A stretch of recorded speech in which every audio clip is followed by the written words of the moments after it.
You know, by the time this video is uploaded, Tomas and I are going to be living it up down in SoCal. But I mean, here we are. We're breaking the rules of our retrospective. And seeing as how we are going to be at SoFi Stadium this weekend, what better way to kind of celebrate it than by reminiscing the last time we were at a WrestleMania live? Today, we're looking at WrestleMania 31. It took place how long ago was it? 8 years ago now? Yeah, 2015. Yeah, good Lord, man. Yeah, 8 years ago, Levi Stadium, home of the dreaded San Francisco 49ers. It was brand spanking new at the time. And where is it located, Tomas? Because I know you hate this. I know you hate how WWE did this. Apparently, it was built from a lot of places. First, it was built from San Francisco. Let me tell you something. No. I've only been living in the Bay Area for like 6, 7 months, but let me tell you, San Jose ain't in San Francisco. We were literally just in San Francisco. It takes about an hour to get from San Jose to San Francisco. I know the Niners play in Levi Stadium, but since Candlestick Park was demolished to the ground, they are playing here in San Jose. Then they build it from San Jose, but then technically it's not San Jose. Levi Stadium is in Santa Clara, so they build it from Santa Clara. Oh, I'm sorry. Santa Clara isn't cool enough for the WrestleMania lingo. Good God. Technically in Silicon Valley, which is a technology valley. We're known for our technology. That didn't sound cool enough either. So by the time the show opened, we got Bay Area. And throughout the show, references and calls and little mentions and promos, they swore they were in San Francisco. If you come to San Jose, you will not find the Bay Bridge. You will not find some fresh-ass crab getting ready to serve you right there. You will not find the Giants. You will not find trolleys or those crazy hills. It's San Jose. Yeah, you'll see San Jose. Downtown San Jose, where my alma mater was, San Jose State. You'll also find the Shark Tank where the San Jose Sharks play their games usually. Not much. Santa Clara, okay, here's how I know this is Santa Clara, because growing up, I was always going to the Great America theme park, which, oddly enough, right across the street from where Levi's Stadium currently sits. And then when I was hearing that they were building a new stadium when I was in high school, I was like, damn, wouldn't it be cool if they had a WrestleMania right there in that brand new stadium? And like with WWE's business strategy, they were looking to like break all the attendance records back then and during around this time in the reality era, so to speak. Nice one. So thank you. Yeah, so they decided to go to this stadium because it was hosting Super Bowl 50 the next year.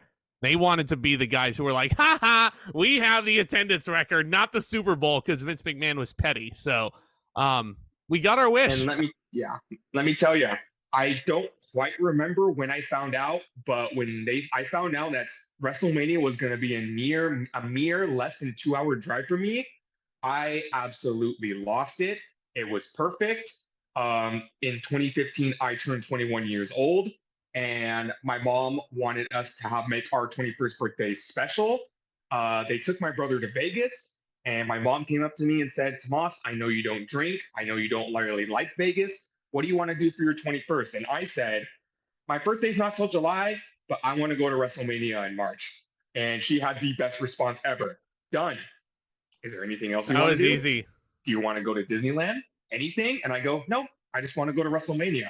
So, and it was perfect for me because I have cousins that live in Fremont. So they invited me to come stay with them. It was a big family affair. This is probably like one of my favorite memories in the past like 10 years or so, going to WrestleMania with my family. And my cousin, who is a season ticket holder for the 49ers, got so many perks for this WrestleMania, including getting to go to the pre-sale party where he purchased our tickets. And he got our tickets, and he told my mom that he wanted to buy my ticket. So my mom said, okay, what else do you want me to get for you? And I said, buy me a block for WrestleMania fan access. So I got 2 blocks of access along with WrestleMania. It was the greatest time of my life. It's going to be a minute before we get into the show because we're going to be sharing our personal memories of when we went to WrestleMania. I remember hopping in my cousin's truck. He drove us to San Jose, to Fremont, and then we went to the San Jose Convention Center where I got to spend 4 hours, I want to say, 4 to 6 hours at WrestleMania Access. Wow, that was such a fun time. And I met Dolph Ziggler. I met The Miz. I met Miro, who was now back then known as Rusev. I met AJ Lee. I met Bad News Barrett, which was the best memory ever. I met Jerry the King Lawler. I met JBL. I met the Ascension, which was kind of sad. I remember Who being remembers the in line. Ascension? Yeah, I remember being in line for Kevin Owens and Bayley when they were in NXT. And unfortunately, they had to leave right in the middle because they had to go to that epic house show that they were hosting. Yes. Then the night before WrestleMania, I believe. It was at San Um, Jose State too, way before I was a student. So yeah, this was way before the takeover days. So I remember Owens and Bayley getting up to go leave for that show. And Bayley looked so sad. She was saying, I'm sorry. Like, I tried to meet as many people. There were literally people chasing her. And I'm just like, you guys are fucking awful. Leave her alone. She stayed to the very last minute. She had to go and do her things. But I remember being in that line. And halfway through, the line started chanting, hug, Owens, hug. Hug, Owens, hug, hug, Owens, hug. And Bayley looked over at Owens. Owens looked back at her and said, don't you dare. And Bayley gave him a big old hug, and Owens looked like he wanted to murder her. I remember meeting Dolph Ziggler, and we finally got in line for Ziggler, and I know you don't like Ziggler, and I will admit this was pretty obnoxious of him. Ziggler also tries to be a stand-up comedian, and this is when I found out he's not that funny. no. He signed autographs and took photos for like 5 minutes, and then he just stood up and said, bye, and he walked off. And me and my cousin were like, what the fuck is he doing? He didn't tell us that off to the side, there was a separate line for fans with special needs, and they flip-flop between these lines, but a fucking heads up would have been nice. Motherfucker just said bye like he was leaving. So I finally got up to meet him, and I looked him dead in the eye and said, who throws a better super kick, you or Shawn Michaels? And he goes, Shawn, easily. So I took a photo with him. He was pretty cool with me. And I said, like, well, on the roster, you throw the best super kick. And he goes, yeah, I know. He was a cocky little shit. Oh, yeah. Nobody else I met Miro. Miro really... Yeah, you keep telling this story. Miro really wanted to say hi to you and ask how your day was, but he couldn't because he was playing the foreign Russian heel, as we'll get to. He was in kayfabe the entire time, and I asked him how he was doing, and he said, I am good. How are you? And then I said, good luck in your match tomorrow night. And he said, thank you. Last story I want to bring up while I was at Access, actually two. Another one was when we were just kind of hanging around in the area, my cousin goes, dude, it's Noelle Foley, Mick Foley's daughter. And she was off to the side, just with a group of her friends, including the piece of shit WWE clown. And I go, I want to meet her. And he goes, I do too. I'll say hi if you say hi. And I go, okay. So I walked up to Noelle and I said, excuse me, Noelle? And she turned around and I said, like, hi, I'm a big fan of you and your dad. Can I get your autograph and a photo? And she was honestly surprised. She goes, oh, yeah, sure. So I took a photo with her, and then I opened up my program, and she said, where do you want me to sign? And I just go, here, can you sign over your dad's face? And she goes, yeah, sure. And she signed, and that was actually a pleasantly surprising meet and greet I had with Noelle Foley, which was pretty cool. There you go. The last story I want to bring up was I was in line to meet Eric Redbeard, also known as Eric Rowan. And they did these in 2-hour blocks, and it was almost time for him to switch off. And I kind of feel bad for doing this because I could tell the convention center, the employees were a little annoyed that day. So I remember going up to one of them and saying, hey, do you know who's going to take his place? And they go, no, I don't know. They don't give us these things. I just know that he's going to get swapped out. So me and my friend were kind of anxiously waiting to see who it was because we heard it might be Fandango, it might be Hornswoggle, it might be Paul Heyman. So we were kind of just eagerly, anxiously waiting. And then all of a sudden, I'm standing there, and my friend slapped me in the back, and he said, it's Bad News Barrett. And I was like 3 people away. So I was like, fuck yes, I get to meet Bad News Barrett. So I go up to him, and I'm already excited because this was like a stroke of good luck. And I go up to him, and I say, I'm afraid I've got some bad news. And he winced for a second, but then he goes, wow, that was the best impression of me I've heard all day. And I go, oh my God, really? And he goes, yeah, man, that was really good.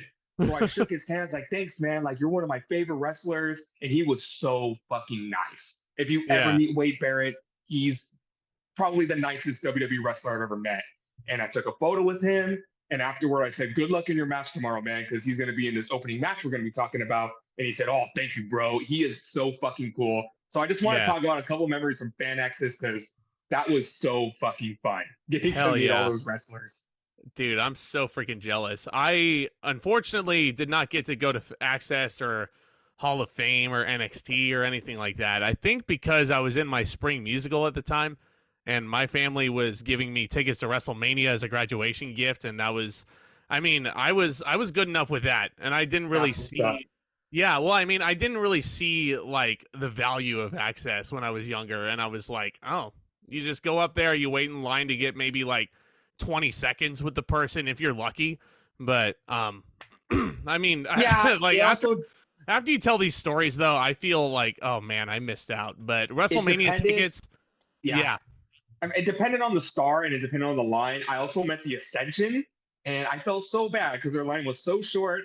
They looked so deflated. So I decided to tell them, like, hey, man, you guys are great. I want to see some gold around your waist one day. And he goes, thank you, man. I appreciate that. And that never happened.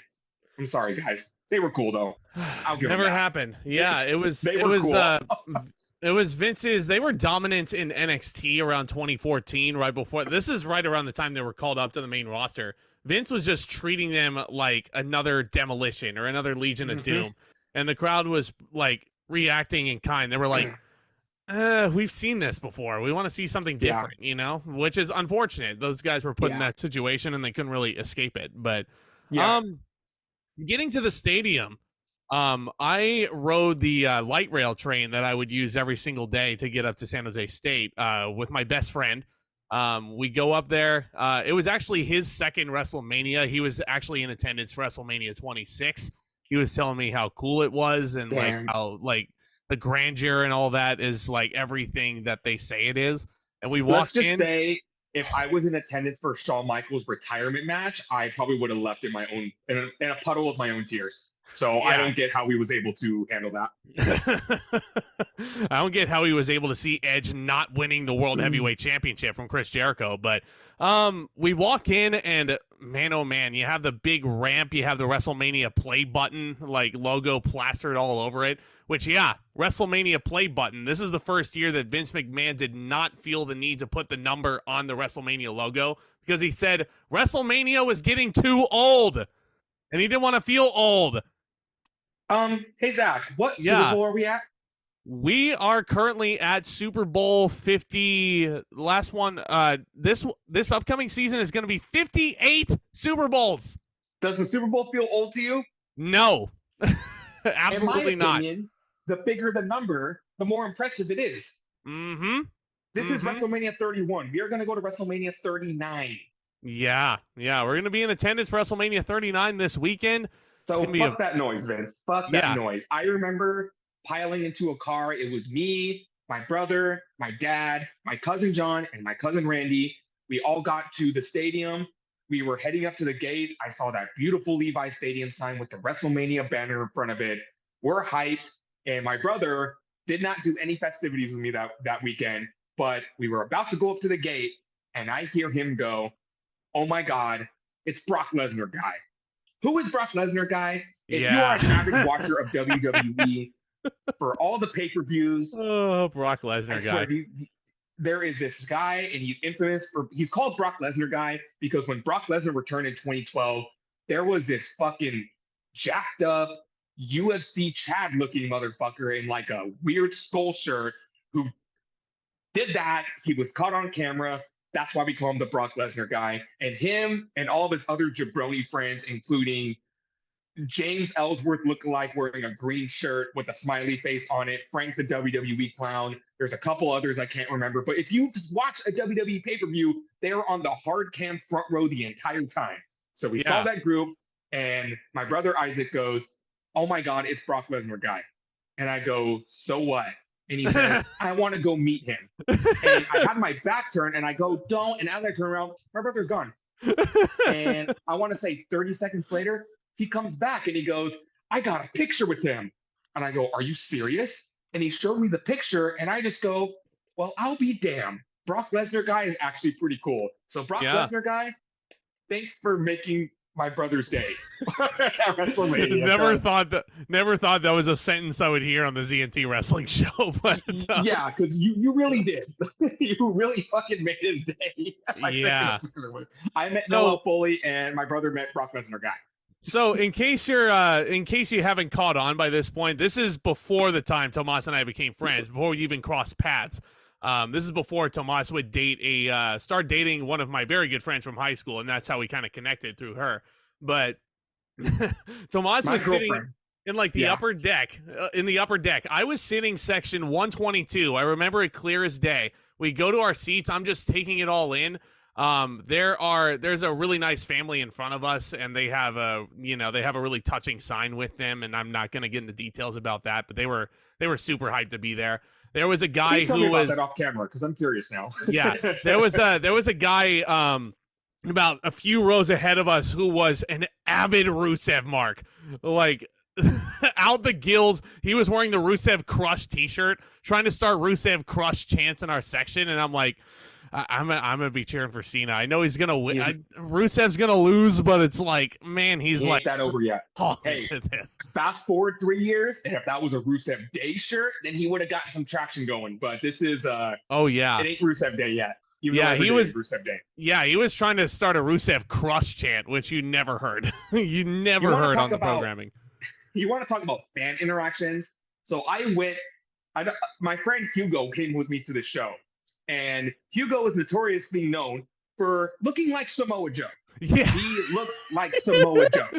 And unfortunately, we couldn't sit together for this WrestleMania, but he went with our other friend Antonio. And he was telling me when he was walking to his seats, some guy yelled at him, "Hey, Samoa Joe." So my friend turned around, revealed he is not Joe. And remember, this is when Joe was in transition between TNA. His run with TNA just ended, and there was rumors about him signing to WWE. I don't think Joe would get signed by WWE into the summer of 2015. Yeah. So there was all this speculation of where Samoa Joe going to be. So I don't blame some fans thinking that Samoa Joe might be, in the area, maybe backstage at WWE, getting, offers from Vince and Triple H. But my friend turns around, and again, Samoa Joe's from Huntington Beach, so that's not too far from San Jose. It's not too far. I mean, it is. Yeah, it's SoCal. It's SoCal. But if Joe wanted to make the trip to WrestleMania, he definitely would. But once my friend revealed he is not Samoa Joe, the guy goes, "Oh, I'm sorry, you look like Samoa Joe." And that started an inside joke that has remained legendary with Hugo, I'm assuming. But anyway, we go in and we enjoy the show. It's freaking beating hot in Santa Clara that day. Ooh. And I got a pretty good sunburn on my arms and on my neck and my face. Yeah, because like the way we were sitting, both of us actually, towards the hard cam side on the north end of the stadium, I want to say, we didn't really feel like the heat on us anymore until the Taker Wyatt match. Definitely which didn't. Was the second to last match on the card. Yeah. Before we get into the actual show, one more memory I want to share is that when we were making our way to our seats, again, I was in the top section, but front row, we actually walked by the WrestleMania pre-show panel, which was Jerry the King Lawler, Renee Young, who is now known as Renee Paquette, Booker T, and JBL. And Corey Graves. Was Graves on the pre-show panel too? It was Graves, Saxton, Booker T, and Renee Paquette, and JBL and JBL and Jerry Lawler were on commentary for the main show. Thank you. I'm so used to JBL and Lawler being on the pre-show panel these days. But one thing I noticed is that when you go to like a basketball game or a baseball game and they have these pre-show or post-game panels, they have like some sort of barricade across them and fans stand there so they can be a part of it. They had one of those too, except for the pre-show panel for WWE faces away from that little crowd. So we were looking dead on at the broadcasters. And one thing I noticed is right before they went live, they're like animatronics. They literally put their heads down and close their eyes. It was so weird. So I'm looking at Paquette, I'm looking at Booker, I'm looking at Saxton, and they're just like getting in the zone. And then I want to say a minute after that, the pre-show started, and they just lit up like they were fucking robots. It was crazy. Very creepy if you think about it. It is really weird. But yeah, speaking of the pre-show, there were two matches that we won't really get into much detail. There was a tag team title match that went on with Cesaro and Tyson Kidd retaining the titles. This is around the time that the New Day was just formed. They were in this match. The crowd was chanting "New Day sucks" because they realized that the gimmick was dumb. Kofi Kingston, Big E, and Xavier Woods were about to form a faction. And this is a good time to talk about this because we're not going to talk about this for a very long time. There was a lot of rumors of what this faction was going to be. First, they were assumed to be a Nation of Domination reboot because they were all coming out in suits and kind of just talking in a more serious tone. Because Kofi Kingston, Big E, and Xavier Woods, they were kind of floundering at this point. There was a rumor that they were going to be called Speed Force because I remember going to a house show and they were teaming up together and they're all like, the super bubbly tag team. They decided on the New Day, which was going to be like this gospel choir gimmick, and it just shit the bed right away.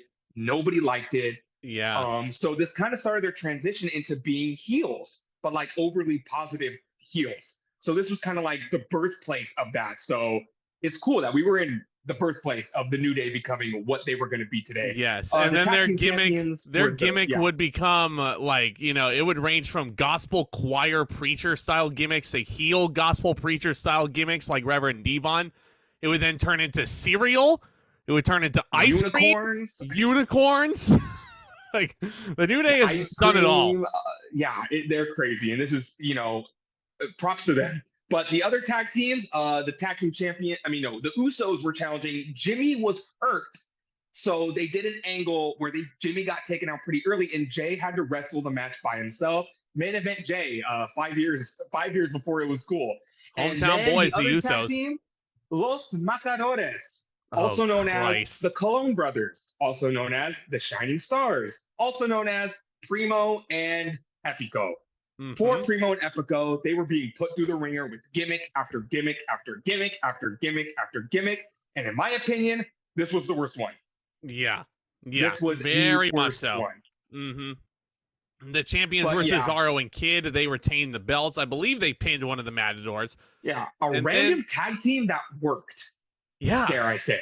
They were all good workers, and this is a year after we thought Cesaro was getting a big push after winning the Andre the Giant Memorial Battle Royal, which did not happen. Fuck Vince McMahon, not grabbing Speaking of the Andre the Giant Memorial Battle Royal, it was a main staple of the main card the year prior, but it got relegated to the pre-show, which was kind of disappointing. The only big storyline here going was that The Miz and Damian Mizdow were in the midst of their big breakup. Everyone was going hard for Mizdow, but unfortunately, Big Show eliminated him and won the Battle Royal. Back then, I was pretty annoyed because Big Show was still being pushed as a main eventer in 2015. Nowadays, I look at it and I go, yeah, why wouldn't Big Show win?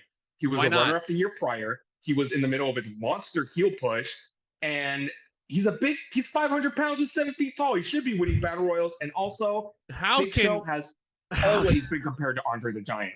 Why the fuck would he not win this? How can anyone eliminate the Big Show? He weighs 6,000 pounds. They always said that on commentary and all that. But, for those of you who don't know who Damian Mizdow is, look him up on YouTube. He's the Miz's stunt double. The Miz was a Hollywood actor, was his gimmick. Mizdow would just go in there and take all the bumps that the Miz was doing in a mirror image. It was glorious. It was great. It was Love great. That. And he got over. A gimmick that shouldn't have got over because Sandow made it work. Anywho, we're here. We get that awesome. Okay, I'm going to be very biased in this review. Just letting everybody know now. Oh, yeah. We experienced this live. It's one of my favorite memories of all time. It opens up with this beautiful, one of my favorite opening WrestleMania packages of all time, hosted by LL Cool J, talking about how social media and all this technology has helped bring us together. I get chills every time I watch this opening, talking about how you're sitting in a stadium full of 80,000 people. You don't know any of them, but tonight they're like family to you. I freaking felt that. chills down my spine when he said tonight, these men and these women, all the banners dropped down of all the matches. It was ready to fuck. I was ready to go at this point. He presses the play button. We are welcome to WrestleMania in the Bay Area. And oh my God, what a sight to behold. It was, can't get over it. Even on Mark, I don't fucking care. I was a Mark. Yeah, I may be biased. But even on the pay-per-view feed, watching it and watching it in the stadium, one of the greatest WrestleManias of all time. It really is. 7 matches on this card. Not a stinker match, really. I mean, there were a couple of okay matches here and there, but not a bad match, really. It's like pretty consistent the whole way through. Probably the most consistent WrestleMania, I would say. There's a point I want to bring up. I'm going to save it till the main event, though, because even though this WrestleMania didn't really have a theme, I saw the theme, and I'm pretty sure you saw the theme too. But we are opening up WrestleMania with the man who closed last year's WrestleMania. Yes, it is a 7-man ladder match for the Intercontinental title. It's Bryan Danielson. It's Jon Moxley, who was then known as Dean Ambrose. It's the late, great Luke Harper. It's R-Truth. It's Stardust, who is main eventing this year's WrestleMania as Cody Rhodes. What are you talking about? Dolph Ziggler. What are you talking about? Stardust and Cody Rhodes are 2 different people. It's Cody Rhodes. It's Dolph Ziggler, and it's the reigning Intercontinental Champion. Bad news, Barrett. I marked the fuck out for Barrett because I met him the night prior. Why are we having a multi-man match for the Intercontinental Championship? Here's the story, basically. This started off with Moxley goading Bad News Barrett into an Intercontinental title match by taping his hands together to the ring post to force Barrett to sign a contract for Fastlane. Moxley would win the match by disqualification, but then all of a sudden, all these people were chasing Barrett for the championship. I don't want to get into this right now because this would turn into a 4-hour-long video. Bryan Danielson was not in the main event, and a lot of fans were pissed, so they decided to put him in this match. Yeah, me too. I was pissed. For the Intercontinental title. Moxley needed his rematch. Ziggler, Harper, Truth, Stardust were all chasing after the Intercontinental title. So fuck it. Let's throw them all into this ladder match. And this, a couple of shout outs before we get into the match. Seeing Danielson was fucking awesome opening the show. I loved Harper's ring attire because on his jacket were all the names of his opponents crossed out. Yes. Crossed out Truth. I loved how the word yes was crossed out, like I'm going to destroy the yes movement. Cross out Ambrose, cross out Dolph. That was cool. And that's why Luke Harper is the GOAT, ladies and gentlemen. Rest in peace, Luke Harper, man. It was so cool, like, seeing him do his thing. And some would even argue that he's the MVP of this ladder match just because of how all over the place this guy was. The match starts off hot and heavy with Dean Ambrose just running around like a house of fire, beating everybody up. Luke Harper with a suicide dive to the whole pack on the outside after Stardust does a big leap of his own. Dean Ambrose does falling that. Star. We never saw that move again. And I thought that was such a fucking cool name for a move, considering the gimmick. If Cody Rhodes does that on Sunday, I might shit myself. But anyway, like he did the cartwheel and the pose that last year's WrestleMania. Just like that, shedding old skin, even though Stardust is a completely different man. But Dean Ambrose jumps off the ladder, and it's a freaking this is just bedlam, man. Like all over the place. Another thing I loved about this match was the cool little callbacks. They were talking about Ziggler and Harper having an excellent ladder match for the Intercontinental title at the TLC pay-per-view just a few months ago. R-Truth grabs a ladder and starts to climb it, and they actually reference his acrophobia, which he accidentally called arachnophobia, which is the fear of spiders. I feel like R-Truth, that was a legit box from him, but he fucking ran with it because he's R-Truth. Yeah. I will admit, this was around the time I was kind of getting annoyed by R-Truth because he went from being main event heel status to each year becoming more and more irrelevant. And I feel by 2015, it was just like, what are you doing with this guy? He's why should I care? Yeah, this is pre 24/7 7-Eleven Highway 98, European champion R-Truth. This is before he became the king of comedy. This was just an awkward period where he was just like, why is he in this high profile match for the Intercontinental title? Right. You know what I mean? Why is he in there with Daniel Bryan? Why is he in there with Dolph Ziggler, who I'll even give credit to on this? Because he was Ziggler was admittedly very good in this match. He had a high-risk zigzag on Luke Harper off the ladder, and Harper's selling in this. Harper's selling in this real quick. Sorry, I'm still on my soapbox about Harper here. I'm just praising the man at this point. Like, I think I'm preaching to the choir on this, but Luke Harper, it cannot be overstated how great his selling was. Just because when he took that zigzag, the faraway look in his eyes, he didn't know where he was. Absolutely did not realize he was at WrestleMania anymore. Go watch that ladder match Harper and Ziggler had at TLC. That is some of the best selling. That had some of the nastiest spots I've ever seen. That is like, they compared that match to Shawn Michaels and Razor Ramon. It was that good. Bad News Barrett with a huge superplex, I think, to Stardust off the ladder, which was fucking disgusting. This match was fucking, it was physical. Not even from the ladder spots alone. It was fucking physical. What does Stardust pull out from under the ring? He pulls out a bedazzled ladder. That's his specialty, I suppose. Do you remember what it was called? I have no idea, and I didn't even really care. But yeah, he would do this 2 years in a row, but it sucked that both years it really didn't get used. Barrett breaks off one of the rungs of the ladder and just starts beating the hell out of everyone from it. You're praising Harper in this match. I'm gonna praise Barrett. Barrett just starts bull hammering everybody in this match. Oh God. Barrett looked like a fucking killer, didn't he? He did. I wanted Danielson to win, but I was low-key rooting for Barrett just because of his performance in this match. He would yank Ziggler off the top rope by his ankle and just fucking wail him with the Bad News Bullhammer. It was so clean. Stardust out of midair with the Bad News Bullhammer. Literally bull hammers for everybody in this match. The bull hammers are truth off the top of a ladder, which is another sick little spot. But I can't believe... Now, we're forgetting the spot where Luke Harper powerbombs Dean Ambrose to a ladder on the outside.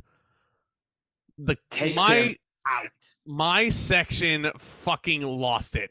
I lost it. And I was sitting there like, oh my God, he's dead. He's dead now. I just saw a live murder in front of me, because if you look at that replay, Ambrose was folded in half. Like, legitimately. It did not look safe whatsoever. It's like, he was the second favorite to win this match, and I feel like they had to write him out of this match just to justify him not winning. But you know what? After looking back on it, some of these past WrestleManias, guys, I know I'm not in the minority when I say this, but Jon Moxley's WWE run was fucking awful.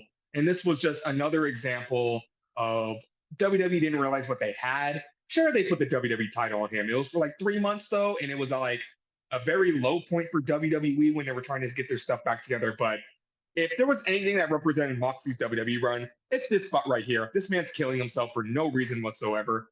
Not good. Then I will say, as good of a memory as it was, this finish was actually very hard to watch. You got Ziggler and Danielson at the top of this ladder. They're just wailing at each other, and then they start trading headbutts. And if you know what happens to Danielson this following year, such a bad. It was uncomfortable to watch, not going to lie.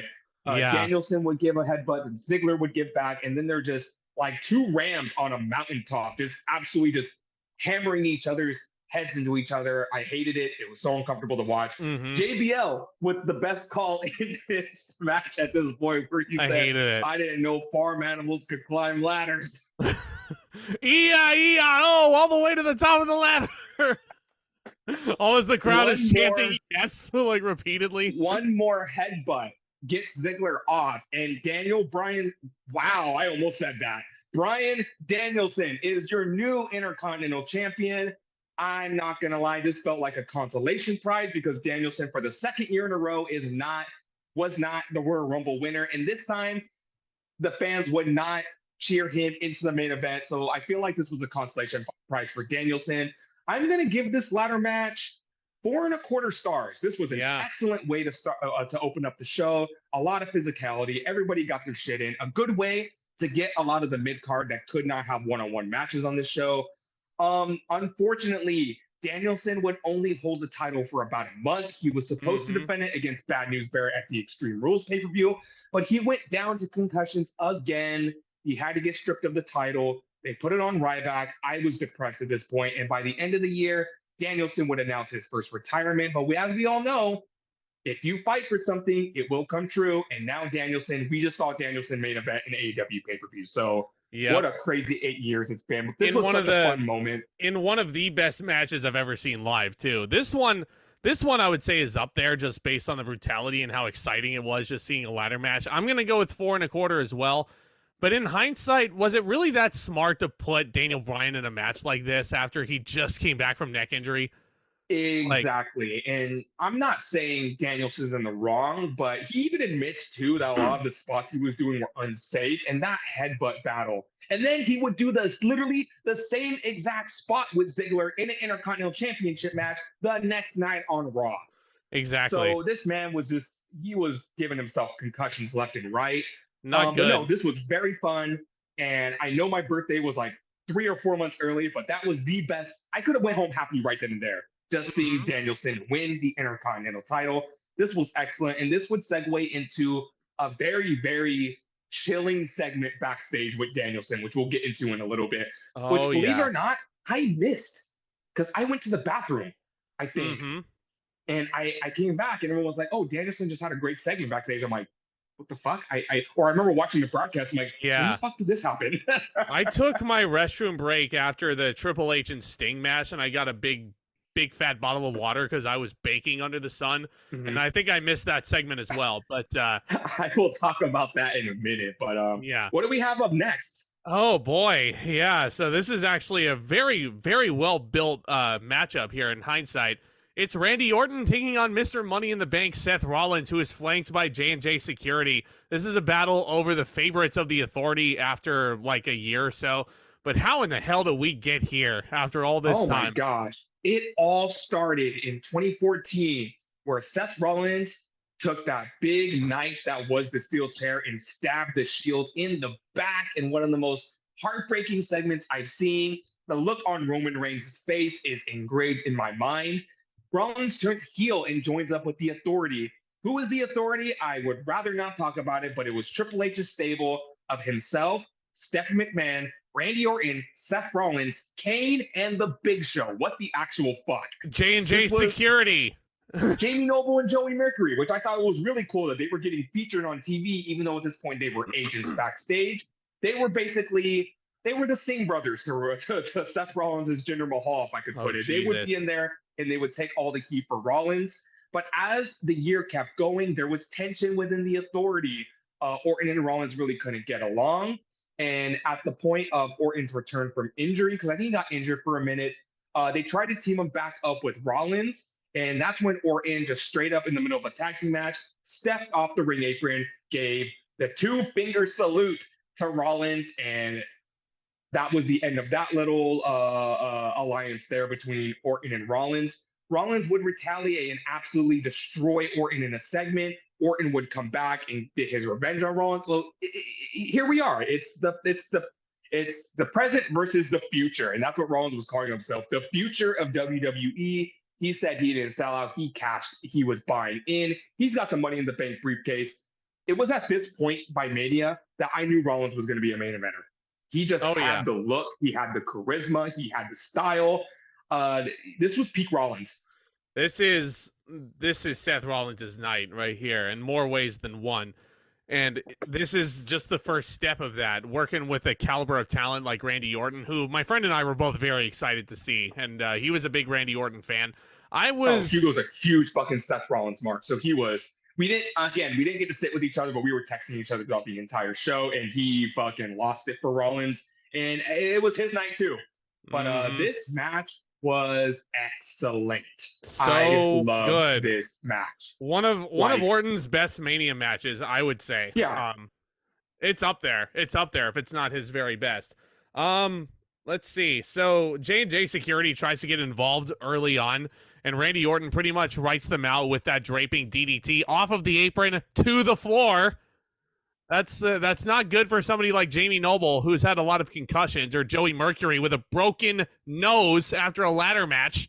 Like, of all the injuries that I they've love had, man. I love how when Michael Cole at this part goes, "Oh my God, Randy Orton usually does this from the second rope." I'm like, "Yeah, we know," and he's trying to take them out. Like it's kind of stupid. But this had a lot of back and forth action, really. From it was Yeah. like Rollins and Orton pulling out their best hits. A lot of like Rollins did this clean spin kick to the gut to Orton a lot. We got the snap power slam that Randy Orton's really famous for. A lot of counters from finishers. If I would have one nitpick from this match, you have two very protected finishers in the curb stop and the RKO especially, and they kicked out of both of them. And know that what? kind of rubbed me the wrong way, not You gonna know lie. what? I didn't mind it. I didn't mind it one bit. I think it made the match a lot more exciting. I think it made it a lot more back and forth. Like, you really felt like either one of these guys could escape with the victory. It's like the time, by the time Orton had kicked out of the curb stomp towards the end of the match, I was like, what's going to happen now? What's going to happen now? Because Rollins had already kicked out of an RKO out of nowhere. So it was like, man, this could really go either way. And these guys, it was really competitive out here. If I could forgive it if it was just the curb stomp, but the RKO is so protected, and it just felt, I don't know, like, I feel like I've grown numb to finishers, because when's the last time one finisher has ended a match? I don't know, man. I don't know. The but F5 is garbage. I'm sorry. The F5 is garbage. Every single one of Lesnar's opponents. I mean, The Undertaker kicked out of like 3. Roman Reigns kicked out of 5. Yeah. We'll get to the F5 later, but Rollins was showing off a lot more aerial offense in this match than he was in the year preceding it. Asai moonsault to the outside on Orton after that draping DDT. This is his first attempt of the Phoenix Splash that he made famous in Ring of Honor on WWE television, which he misses, lands so clean on his feet, which leads to probably the most memorable finish of the show on this regular card, of a match that doesn't end with an interruption, really. Rollins kicks Orton in the gut, goes up for a curb stomp, jumps up. Randy Orton is looking at him, smashes him with the RKO, and I was going absolutely ballistic. I couldn't believe seeing that. I was like, I was too. And Randy Orton looked like he was fired up. Like, not necessarily the fact that he actually hit that move, but the fact that something so unbelievable worked.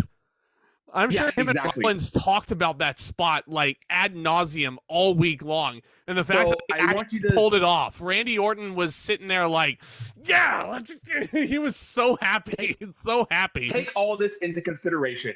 Rollins had to jump up and put his foot on Orton's neck.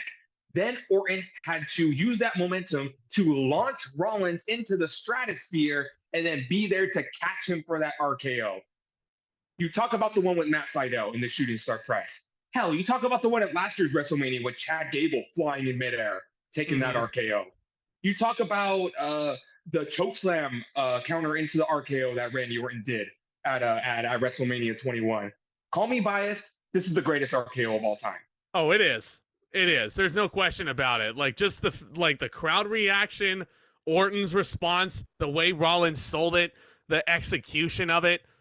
It's incredible. And Randy Orton, of course, pins Seth Rollins clean in the middle of the ring after that, because how could that not be the finish after how unbelievable it was? 4 stars. Bonus points just for that finish. I was going to say 4 stars. This match was so fun to watch. I remember people being kind of pissed that Randy Orton won, and I said, no, like, considering what's going to happen later in the night, and this was the big blow-off. Randy Orton had to win this match. Like, this was like 6 months in the making. And that's another thing about this WrestleMania. There was a lot of long-term storytelling in this show, a lot of long-term build, which you're getting at this year's WrestleMania too. And if you consider what happens at the next pay-per-view, Rollins gets his heat back and then some. So he does. Even though that steel cage match is nowhere near as good, because let's just talk about this now. After this pay-per-view, and I mean literally the night after this pay-per-view, the curb stomp got banned. Yes, it did. Yes, it did. I don't know why Vince McMahon made that decision for so long. Rollins took a lot of time to convince him that the curb stomp could come back and how he could do it safely. It had to do with concussion scares, even though Rollins has never concussed someone with the curb stomp. It looks like a pretty safe move because you're not landing on your head, you're landing on your face. But it would take 2 years. I know, 3 years, I think. 2 to 3 years for Rollins to get the curb stomp back. And let me list real quick all of the awkward finishers Rollins had to use in the meantime. There was the Revolution knee. Jesus Christ. Yeah. The pedigree. It worked. It had a shelf life, though. I feel like he had another one, too, but oh my God. Did he ever use the Phoenix Splash as his finisher? No, he didn't. No? It was the pedigree, which made sense with the gimmick, but after the pedigree, it was the fucking Revolution knee, and I hated that shit. Why not just use the Phoenix Splash? That was his finisher in Ring of Honor when he was Tyler Black, wasn't it? Yeah, it was. And let me ask you something. The Revolution knee, a knee that has broken John Cena's nose, has I think broke Cesaro's nose. He's broke like 2 or 3 people's noses with that knee. That was okay, but a safe stomp on the face of the mat got banned for 2 years. That was rough, man. I'm not gonna lie. That was fucking rough. Vince never banned the buckle bomb either, considering who he retired after that, but very loose word. But speaking of, this is I think this is the match I was most hyped for going in, and I was like I felt very honored and privileged to be in attendance for something so heightened like this. This is a one of a kind match, a match that we never thought what would happen, but this one is a doozy. It is the Game, Triple H versus the Icon Sting. You heard me right. The Icon Sting, the WCW legend, the TNA legend, has finally landed in WWE and is on WrestleMania. Like we always say, how did we get here? Sting just wrapped up business in Impact Wrestling. Apparently, WWE was trying to get Sting into the company 3 years prior to work a program with The Undertaker, but Sting decided to decline that offer. But that was let's address that. That was the infamous 22111 vignettes that were airing. And I was like, oh my God, that's Sting. I was watching the 22111 vignettes at the Elimination Chamber because that would happen the night after I was in attendance live for that pay-per-view as well. But I was like, is that Sting? Is Sting going to be in Fresno? No. Turned out to be the Undertaker. Yeah, because it was going to be Sting, but they had to change plans last second to Triple H and the Undertaker. But Sting has finally landed in WWE. There was a huge 5-on-5 control of WWE match at Survivor Series 2014. A great damn match. Good one. It was a great match considering who was in it. And at the very end, it was down to Ziggler and Rollins. Triple H was going to screw Team Cena out of the match by pedigreeing Ziggler. And then all of a sudden, the lights go out, and it's Sting. Oh, I'm sorry. I mean, it's Sting. Tony Schiavone was not on commentary for that, but Sting makes his way to the ring. You look at Triple H, and then he just mouths, "What the fuck are you doing here?" I love that shit.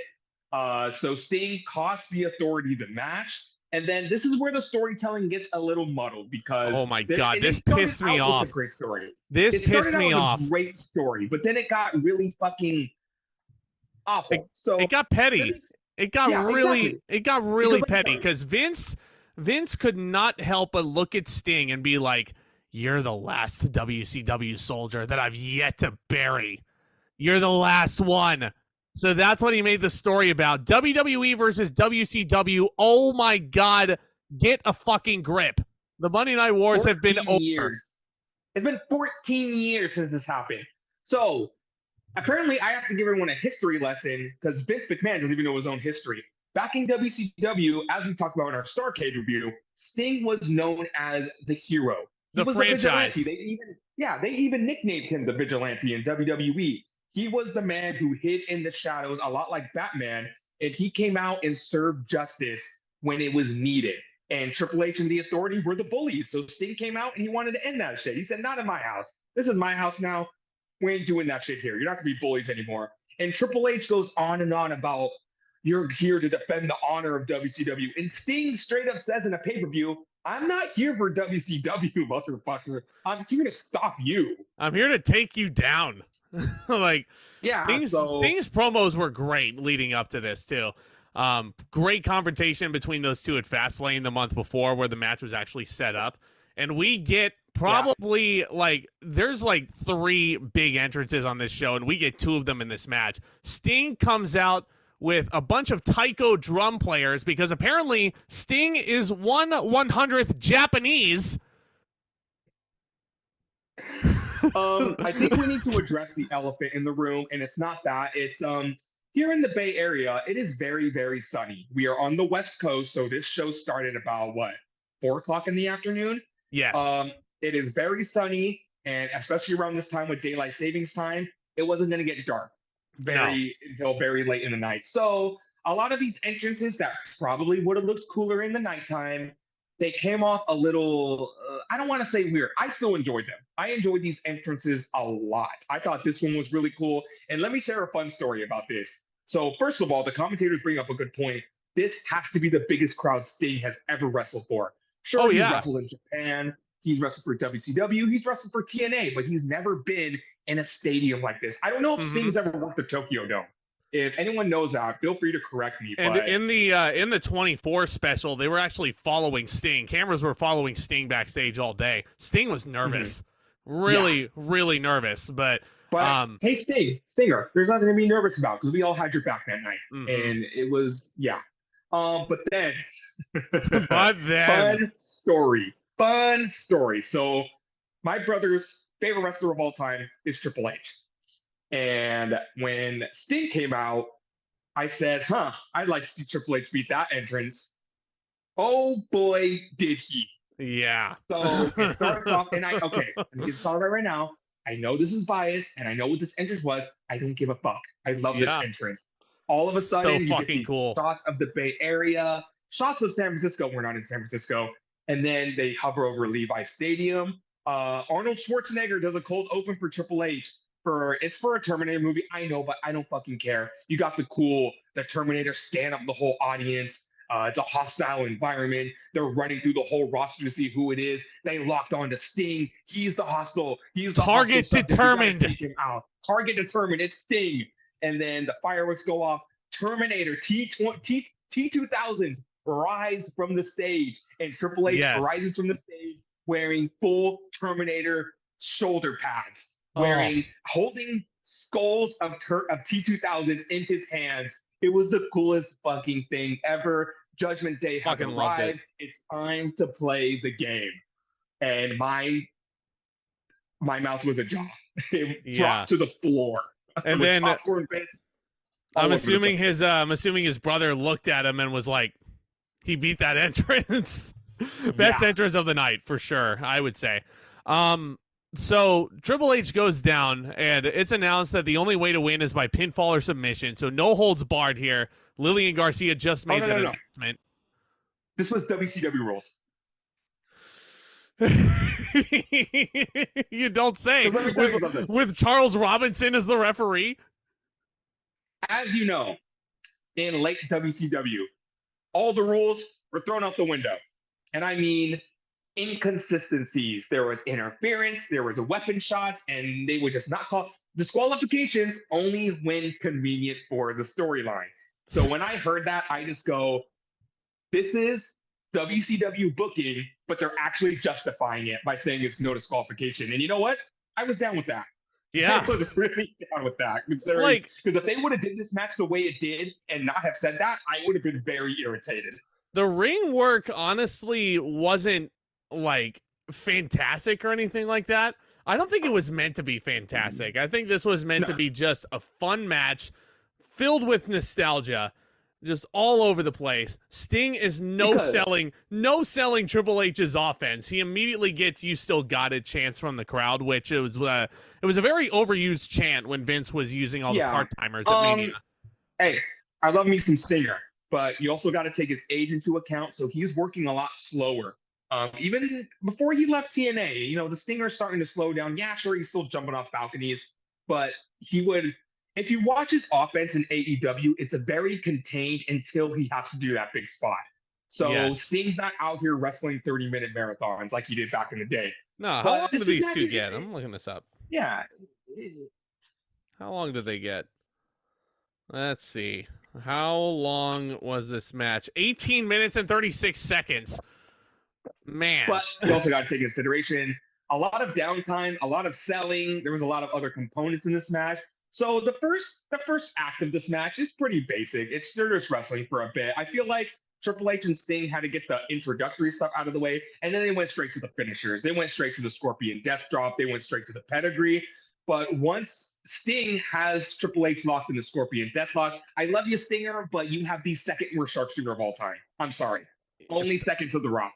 Yeah, I mean, like, Sting at this, like, he could lock in the Deathlock, like, a lot better at a younger age, but this was, didn't really look like a great Scorpion Deathlock. But then, Sting has Triple H locked in, and the DX theme song hits. and outrun daddy ass Sean Waltman and the Road Dogg.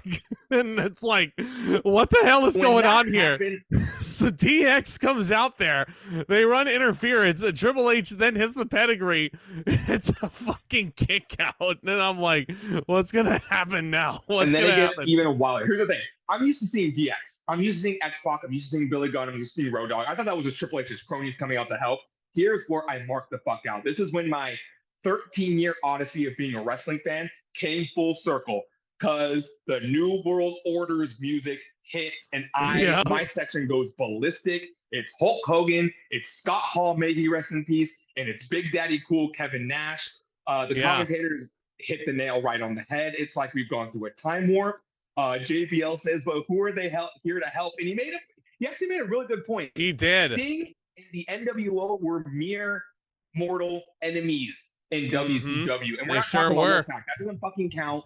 No. As far as I'm concerned, Sting was never in the NWO. Fuck the Wolfpack. That was bullshit. Yeah. I don't care if it's a hot take, but I agree with Tomas. The Wolfpack was just bullshit. The fact that they split off the NWO into two different factions, and you have to do like spreadsheet, like Excel formatting of who are the faces and who are the heels, who's assigned to which.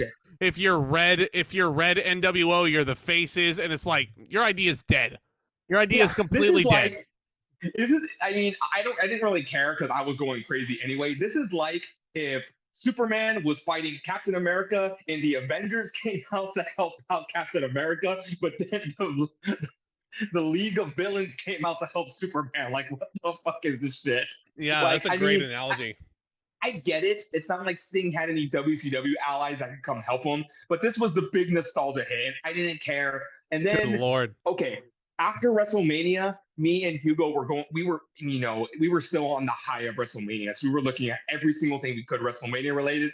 We saw the greatest tweet ever. And during this match, somebody said, wow, I never thought I'd get this excited over a bunch of senior citizens in my life. I love these guys to death, but they are old geezers, but I don't care. I love them. I love this so much. Daddy ass is run over by the diesel truck on the outside, and the diesel truck looked like he tore his quad again, and he was selling his knee as if he did so. Hogan and X-Pac are fighting on the outside. Scott Hall teases a razor's edge on Road Dogg and takes a backdrop. The fucking outside. I'm like, you're gonna fucking kill Road Dogg.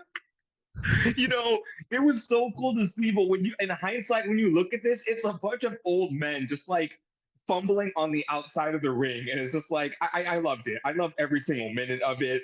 Yeah. Sting with a freaking dive on top of everybody on the outside. That was like, oh my God, what's gonna happen now? Triple H goes for the sledgehammer, and then Hulk Hogan grabs the sledgehammer, and JBL says, "Damn you, Hogan! Damn you, Hogan! We made you, Hogan!" Side note: so I used to work at a Little Caesars Pizza, and I had these very annoying coworkers. And if they watch this, I really don't fucking care. But they were harassing me and harassing me and harassing me that Hulk Hogan was going to wrestle at this show and he was going to wrestle John Cena. And I was like, you guys are fucking idiots. That's not going to happen. So they were all up and down about this. And when I saw that Hogan was in the NWO segment, they had the gall to tell me, see, told you Hogan was going to be here. I'm like, no, you fucking didn't. Shut the fuck up. But it was so cool to see that, honestly, because if Cena would have fought Hogan at this Mania, I probably would have quit being a wrestling fan right then. Oh, yeah. Oh, yeah. Sting hits a Scorpion Death Drop on Hunter after the NWO interference and the fucking kick out.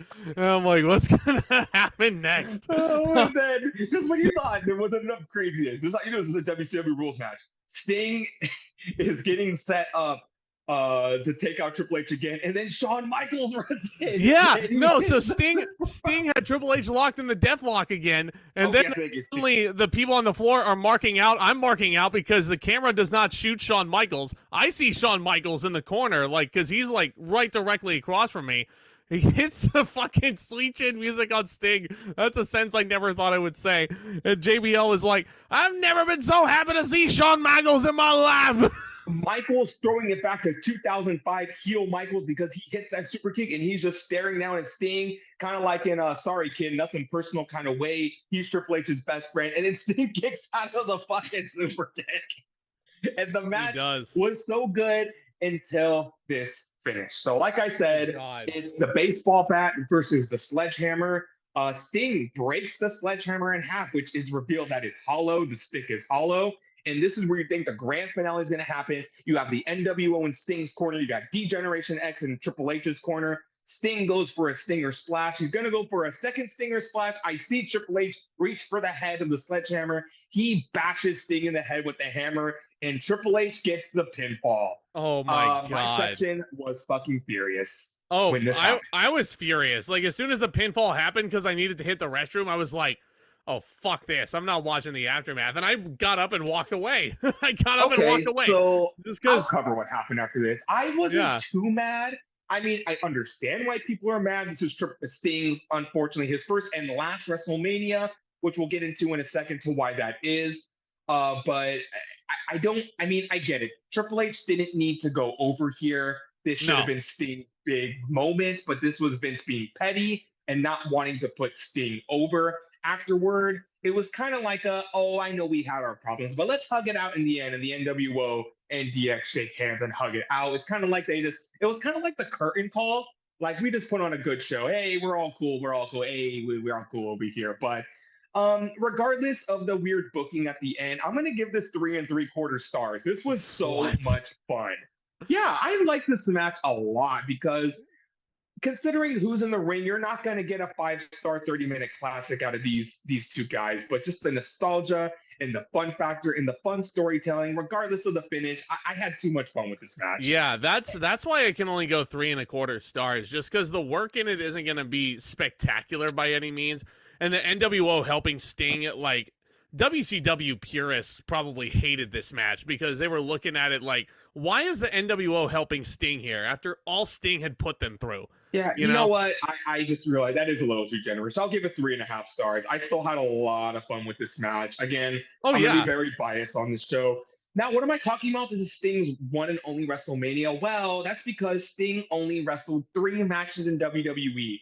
Later on, Sting would take a break. He will return in the fall to, this is a great segment, by the way.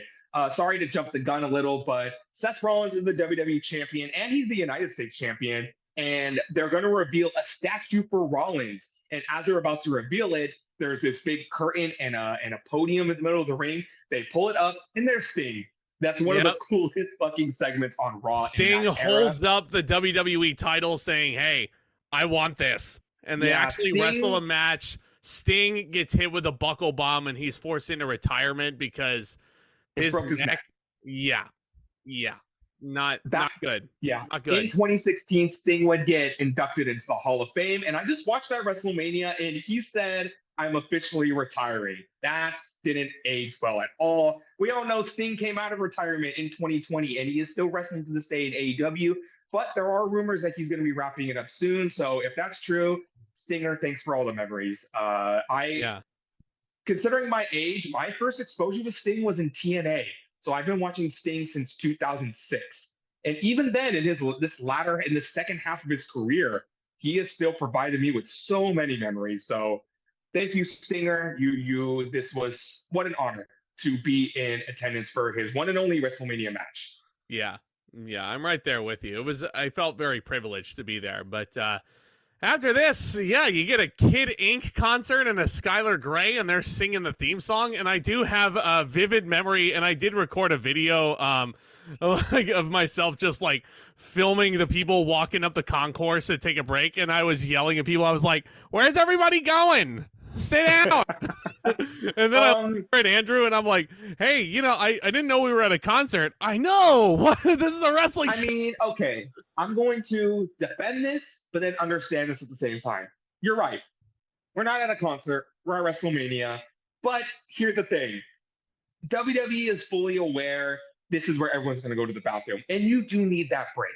So why not just put something there where everyone can collectively agree, hey, this is a good time to go. We need a rest. This is where I took my bathroom break. But this is where I'm going to defend this. This is not WrestleMania 25 with fucking Kid Rock performing for like 20 minutes. This was literally Kid Rock. Anyway, sorry. So bad that it got cut out of the Peacock version. Thank you. And the DVD. But I will say they were the theme songs, and it was one song apiece. It was over in 10 minutes, so it was harmless. And I will admit, we did some banger theme songs that year. We got Money in the Power by Kidding, and we got Rise by David Guetta featuring Sia, but Skylar Grey was here to perform. No, was it Sia or Skylar Grey? It was Skylar Grey. Yeah, Skylar. Okay. I know. Oh, no. I'm thinking about WrestleMania 28. My bad. Yeah, David Guetta featuring Skylar Grey with Travis Barker on drums, which was pretty cool. Yeah. I do go back and I watch this, and I do think it was really cool because when Skylar Grey is singing Rise, it's a really cool song, and you just see like the sun starting to set, and it was just like, if you just sat there and just soaked it all in, it's one of those memories that's like embedded in my head. But this is also where the segment came that I missed while I was going to the bathroom, and that's Bryan Danielson is backstage with Maria Menounos, who is my favorite reporter of all time because she is such a huge wrestling fan. Who?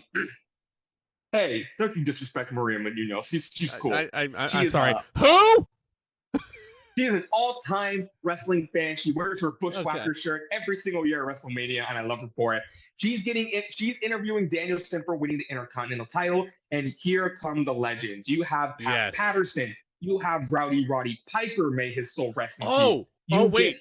Sorry to cut you off there, but I also remember before the IC title match, Pat Patterson actually walked down the aisle before the pay-per-view went on the air to actually hoist the Intercontinental title onto the ring. The first ever Intercontinental Champion. I vividly remember it was Pat Patterson putting it there. So it was really cool to see him again. So Patterson, Piper, Brett, Ric Flair before he became a huge piece of shit. They're all, I mean, imagine being Danielson. And Ricky Steamboat. Pat Patterson. Oh, I'll get to Steamboat in a minute. But you got Patterson, the first ever Intercontinental Champion, Piper, Brett, Flair, Steamboat, the greatest collection of Intercontinental Champions of all time, to tell Danielson, you're the man. You are the fucking man. And imagine being Danielson, just taking that all in. But yeah, Ricky the Dragon Steamboat comes in, and Steamboat says, because Macho Man Randy Savage, unfortunately, is no longer with us, he first says, that match reminded me of the classic I had with Savage. And I'm just like, I wouldn't go that far. That's two entirely different matches. It's like comparing apples and oranges. Like, you can't really do that. You know, it's a very different match. Yeah. Unfortunately, Savage is no longer here with us, or Savage would have been in that segment. That would have been cool. But Steamboat says, in the great words of the Macho Man, whoa, yeah. Oh, God. That was so awkward, huh? Steamboat, when the fuck does Macho Man say, whoa, yeah? He just didn't know how to do the catchphrase right. But here's the thing: Savage is engraved in pop culture history for Slim Jims. Snap it to a Slim Jim. Oh yeah! So even wrestling fans know Randy Savage's catchphrase. And Steamboat, with the confidence in his voice, says, "Whoa yeah!"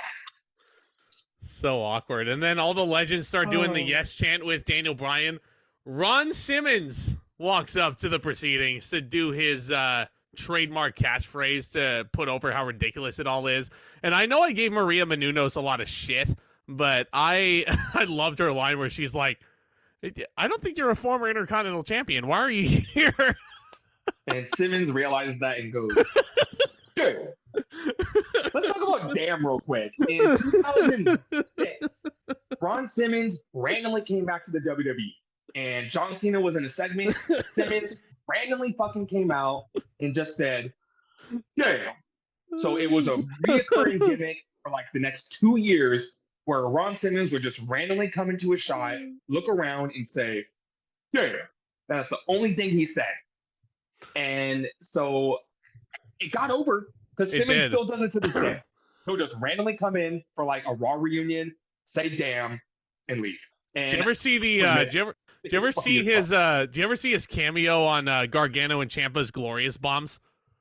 Yes. That might have been my favorite damn ever, because I will admit, Simmons' damn, as random as it was, I love it. Oh yeah, for sure. But yeah, continuing this. So after the concert, after this segment, we get a Divas tag team match, a women's tag team match. Excuse me. It is the Bella Twins with Nikki as your Divas champion going up against Paige and the partner of her choosing, AJ Lee. Paige has been on this crusade against the Bella Twins for, I don't even know how long at this point. So she decides that she needs some backup.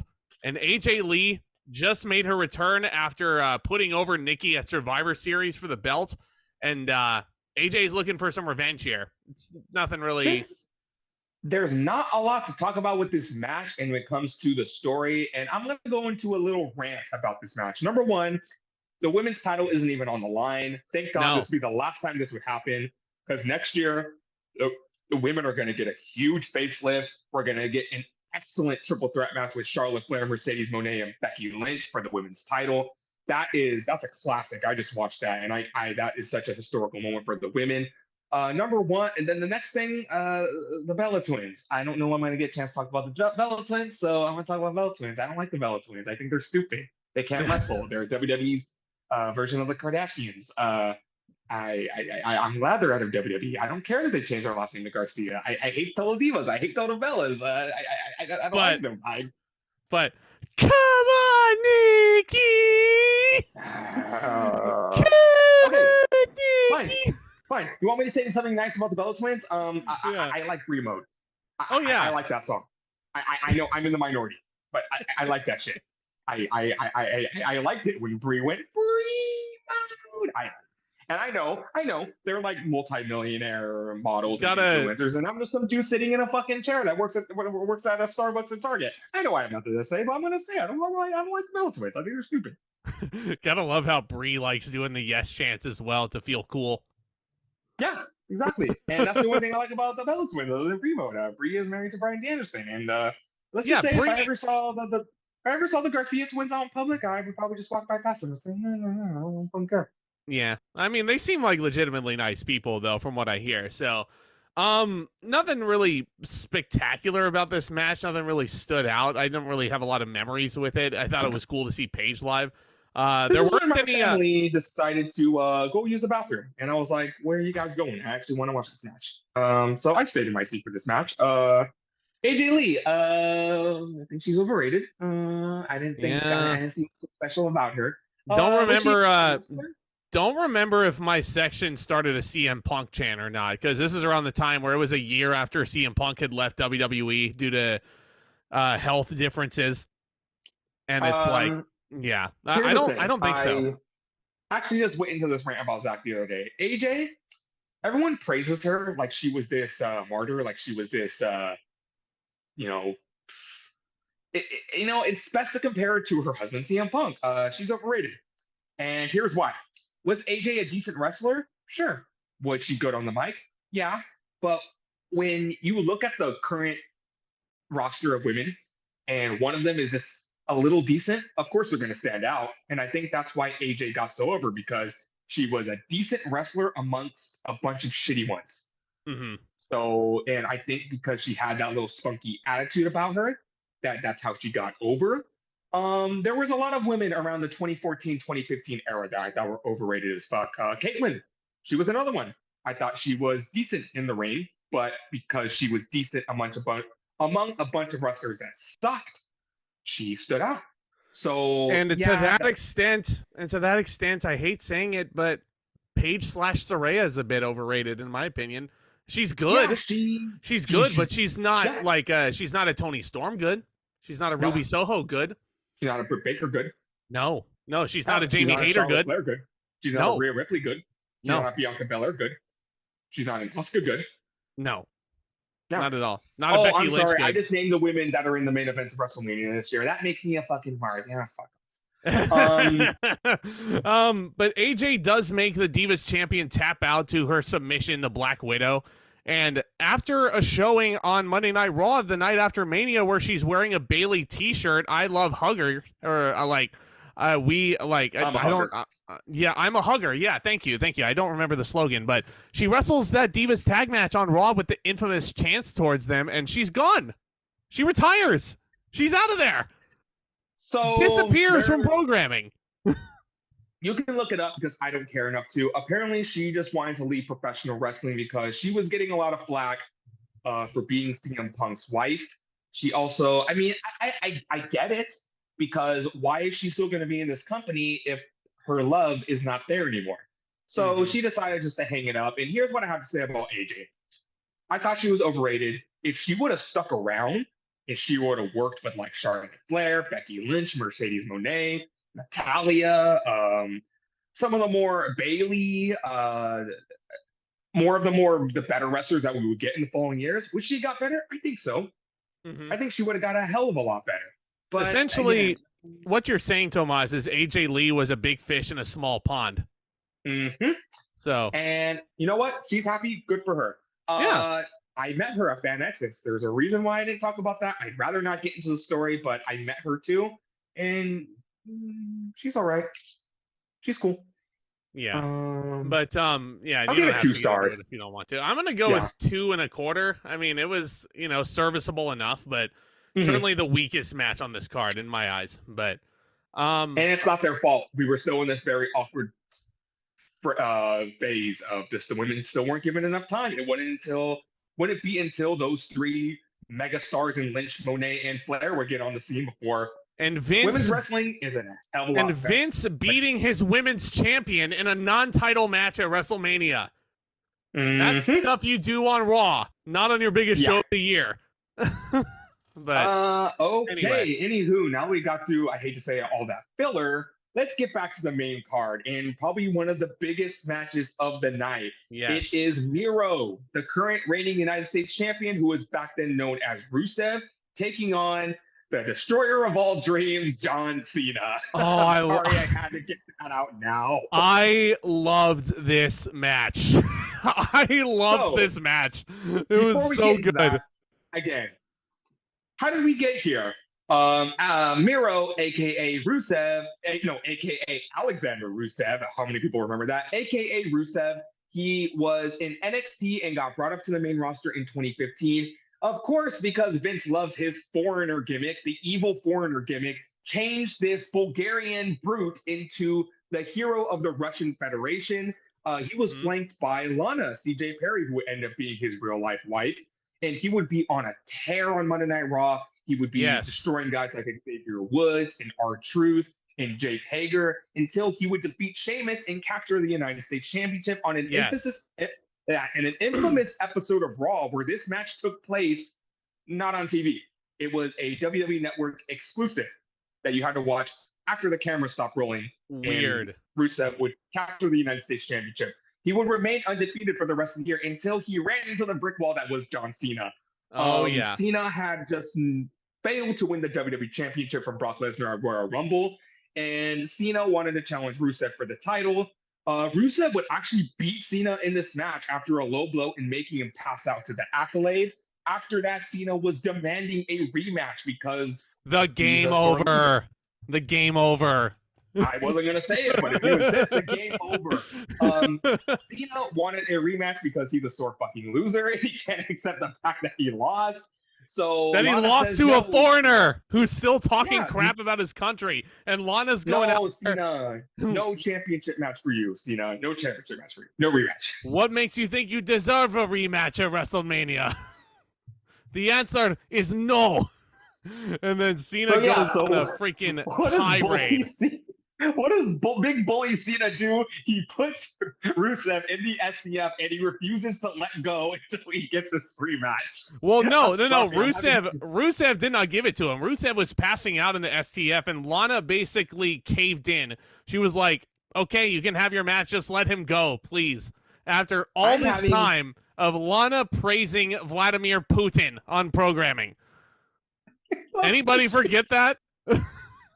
Oh my god. I'm having too much fun poking fun at the storyline because I just don't get it. It's because Rusev, oh my god, he's from Russia. That makes him a bad guy. I just don't get it. He beat Cena at Fastlane. Classic. And now Cena's mad? Cena's mad? He bullies Rusev into giving him a rematch? Yeah. So again... Rusev already beat you fair and square at Fastlane. Like, there's no reason for you to have he cheated, but so fucking what? The referee didn't see it. You passed out to the Accolade. Sorry, you lost because you're fucking bad. But here we are. We have a rematch, and Rusev comes out in a fucking tank, and I'm not even exaggerating that. The Russian national anthem is blaring over the PA system, which, again, like if you've ever seen Rocky IV. bound to send chills up your spine with that villainous like entrance there. With Drago getting praised in the climax. There are a group of soldiers carrying the Russian flag. Lana is in front of them with the United States title. I thought that was a really cool look. And then, yeah, Rusev comes out in a fucking tank, which was pretty freaking crazy. Yes. Okay, so before we get into, so then John Cena comes out. And what do I want to talk about first? Let's talk about the cheesy as fuck patriotic Americana video package at the beginning, narrated by the late Ronald Reagan. Okay, so my first nitpick with this, it is 2 years. It's been Cena used to have the best WrestleMania entrances of all time, like we're gonna get into with the retro. He had an old school gangster entrance when they were in Chicago, which is really fucking cool. He drove a Ford Mustang through a glass wall at WrestleMania 23. He had a whole marching band perform down to WrestleMania 24. He had the army of Cena clones at WrestleMania 25. He had the awesome, I think it was the Marine entrance at 26. He had the gospel choir at 27. And 28, 29, 30, and 31, absolutely nothing. And it was so disappointing when I got to this part of Mania, and that's all I got was a cheesy-ass video package. Now, let me tell you something. Remember those stupid coworkers I told you about earlier? They were fucking furious about this. And I was like, yeah, it sucked, but what did you want them to do? And they said, why didn't Hulk Hogan accompany Cena to the ring? Oh, and I my go, God. Okay, number one, that's fucking stupid. Number two, did you not just see what Hogan did earlier? You want to see him twice? Yeah. No. So that's fucking stupid. I'm trying to try not go too much of a here I'll help you. After all this patriotism, all this Americana all over the place, and the crowd is politely applauding the video package. Yeah, Cena's music hits. Boo! Then he runs out to the ring and everybody starts chanting, John Cena sucks! Let me tell you about that. So everyone's singing the Cena sucks song, and there's two guys sitting next to me. And one, I don't even think they went together. They just happened to be sitting in the section. One turns to the other and says, hey, do you really not like Cena? And the other guy goes, nah, I'm just singing it because it's fun. Yeah, Cena's cool too. I actually really like him. John Cena sucks! We don't really hate Cena. It's just part of the culture at this point. It's like chanting "You suck" at Kurt Angle when he comes out to the ring. It's all a term of endearment, And I'm going to be singing "John Cena sucks" when he opens WrestleMania Saturday just because it's fun. I love John Cena. That. He's too fucking over. Cena's way too. I can't believe I'm saying that in 2023. Cena's too over. He's always been over. Damn it. Mm-hmm. Okay. Cena's one of my favorites of all time. I'm going to stop poking fun at him here. This was a pretty fun match. It was great. I don't know what match you were watching, just to say it was pretty fun. I thought it was awesome. You might notice, you go back and rewatch this, these two barely leave the ring, if not at all. It's a very catch-as-catch-can style match, which is very unlike John Cena at WrestleMania, which I think was a brilliant choice. Because if they're going to put the mid-card title on John Cena, and he's going to show off his wrestling skills with the United States Championship Open challenges, which have been critically lauded for years and years and years, then you're going to have him be in the ring as much as possible with this big monster. So that's exactly what they did here. And I thought it was great. Yes. I really thought it was a great match. I agree with you on that point, but at the same time, two things. This kind of was like your standard Cena match. And second, dare I say, Miro was a little green. This was such a huge stage for him. And yeah, I see what you're saying. I mean, this is not like the John Cena versus Umaga rivalry from 2007, which I thought was fantastic, partially because Cena and Umaga were very close friends in real life. I don't know the extent of the relationship between Cena and Miro right now, but I don't know. They just didn't click as well as I would have liked them to, so I see what you're saying. Yeah, that's my thing. It wasn't a bad match. It was a good match. Just the chemistry, and also you got to put yourself in Rusev's shoes. He just came out in a tank. He has been on an undefeated streak for over almost a year at this point, and he's going in there to work the company's top star. Mm-hmm. He sure is. Sure is. Cena was pulling out all the stops on this one. That's partially why I'm praising this match as much as I am. Hitting Rusev with a code red. Can't believe I saw John Cena use that move. Hits a springboard stunner. And he would use That was a this move he throughout was a trying to get lot over of 2015. Yeah. Yeah. So Rusev was kicking out of that. For much everyone to, who was saying that Cena got heat with Stone Cold for using his stunner. No. Austin cleared this up in an interview. He wasn't mad at Cena for using the move. He was mad at Cena because he wasn't using it as a finisher. Yeah. Yeah. And Kevin Owens knew that. That's why it is Kevin Owens' finisher now. And he's not just using it just to use it. Yeah. Cena was, using the springboard stunner as a signature. He still had the 5 moves of doom, the attitude adjustment, the STF, using all those moves against Rusev. Yes, the 5-knuckle shuffle. Rusev locks in the accolade / game over a couple of times, and Cena is the first person to break the accolade, which, of course, he is. He's John Cena. Vince McMahon was giving him all those perks. Cena locks in the STF shortly after that, and Rusev, I believe, reached the ropes shortly afterwards. But then the finish was kind of meh, thinking about it. Lana gets up on the apron. After Lana was trying to distract the official by throwing shoes into the ring while her husband was locked in the STF. So Lana has no shoes on, gets up on the apron, tries a distraction. Rusev accidentally knocks her off, and John Cena pins Rusev clean with 1 attitude adjustment. And that's another issue I had. If Cena was going to beat this undefeated monster, shouldn't he use at least like 3 attitude adjustments in a row to put him down to ensure that he's put down, So I agree with you there. My other issue with this match that I just realized was they were already planting the seeds for Rusev and Lana to break up. And this match did not need that because Rusev was furious at Lana for giving in and giving Cena this title match in the first place. They were even explaining that in the entrances where they said, oh, the only reason why Lana's out here is because he apologized to Rusev.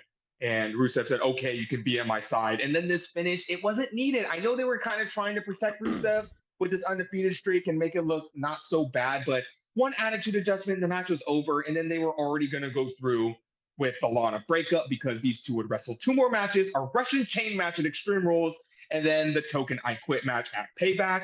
And then by the summer, Rusev was ruined. All of that build for an entire year. Down the shitter. Tried to replace Lana with Summer Rae, and now Miro is sitting in purgatory in AEW. Good job, WB. Good job. That being said, 3.5 stars for this. I really enjoyed the match. Really dug it. Really good wrestling from John Cena. Really showed what he could do. Next night on Raw, I believe he held the first U.S. Open challenge, and Dean Ambrose was the one who answered it. Put on a freaking clinic with Ambrose, didn't he? Really good match. Yeah. Quick list of all the banger matches Cena had for that United States title. Moxley, Bad News Barrett, Sami Zayn in the famous match where Sami Zayn tore his rotator cuff on the way to the ring. Yep. Cesaro. Hell, he even had a good match with Kane. Neville. Yeah. Yep. Also known as Neville.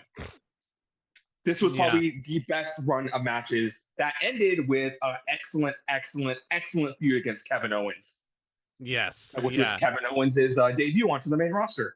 Yes, big series of matches against Kevin Owens, with only one of them being for the title on pay-per-view. Because Owens was the NXT champion, and it didn't want to beat the NXT champion. Didn't want to beat him. The Money in the Bank match was the best out of that trilogy, and nobody can change my mind. Yeah. The first one, Cena won. But yeah, really good stuff here. Oh man, you would think that this whole segment that we're going to discuss is filler, but oh my god, being in the audience live for this one was a dream come true. The Authority are in the ring. For some reason. Yeah. Triple H and Stephanie are back. And when I saw that, I go, oh shit, what the fuck's going down? You think they're just here to announce the attendance record for WrestleMania, which, what was it again? Like 79,000? 76,976, which I know is probably bullshit because Vince always bullshitted the numbers, like always inflated it by 8,000 or something like that. So it's probably closer to like 67,000, maybe even 69,000. Nice. Still a lot of people, because let me tell you, I made the huge mistake after the show of trying to meet up with my friends, and I was going against traffic. So here's me. Here's 70,000 people coming this way. Remind me to not do that next weekend, please.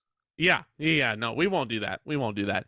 So Stephanie gets in there and she's going over the memories of her friend Andre the Giant body slamming Big John Studd.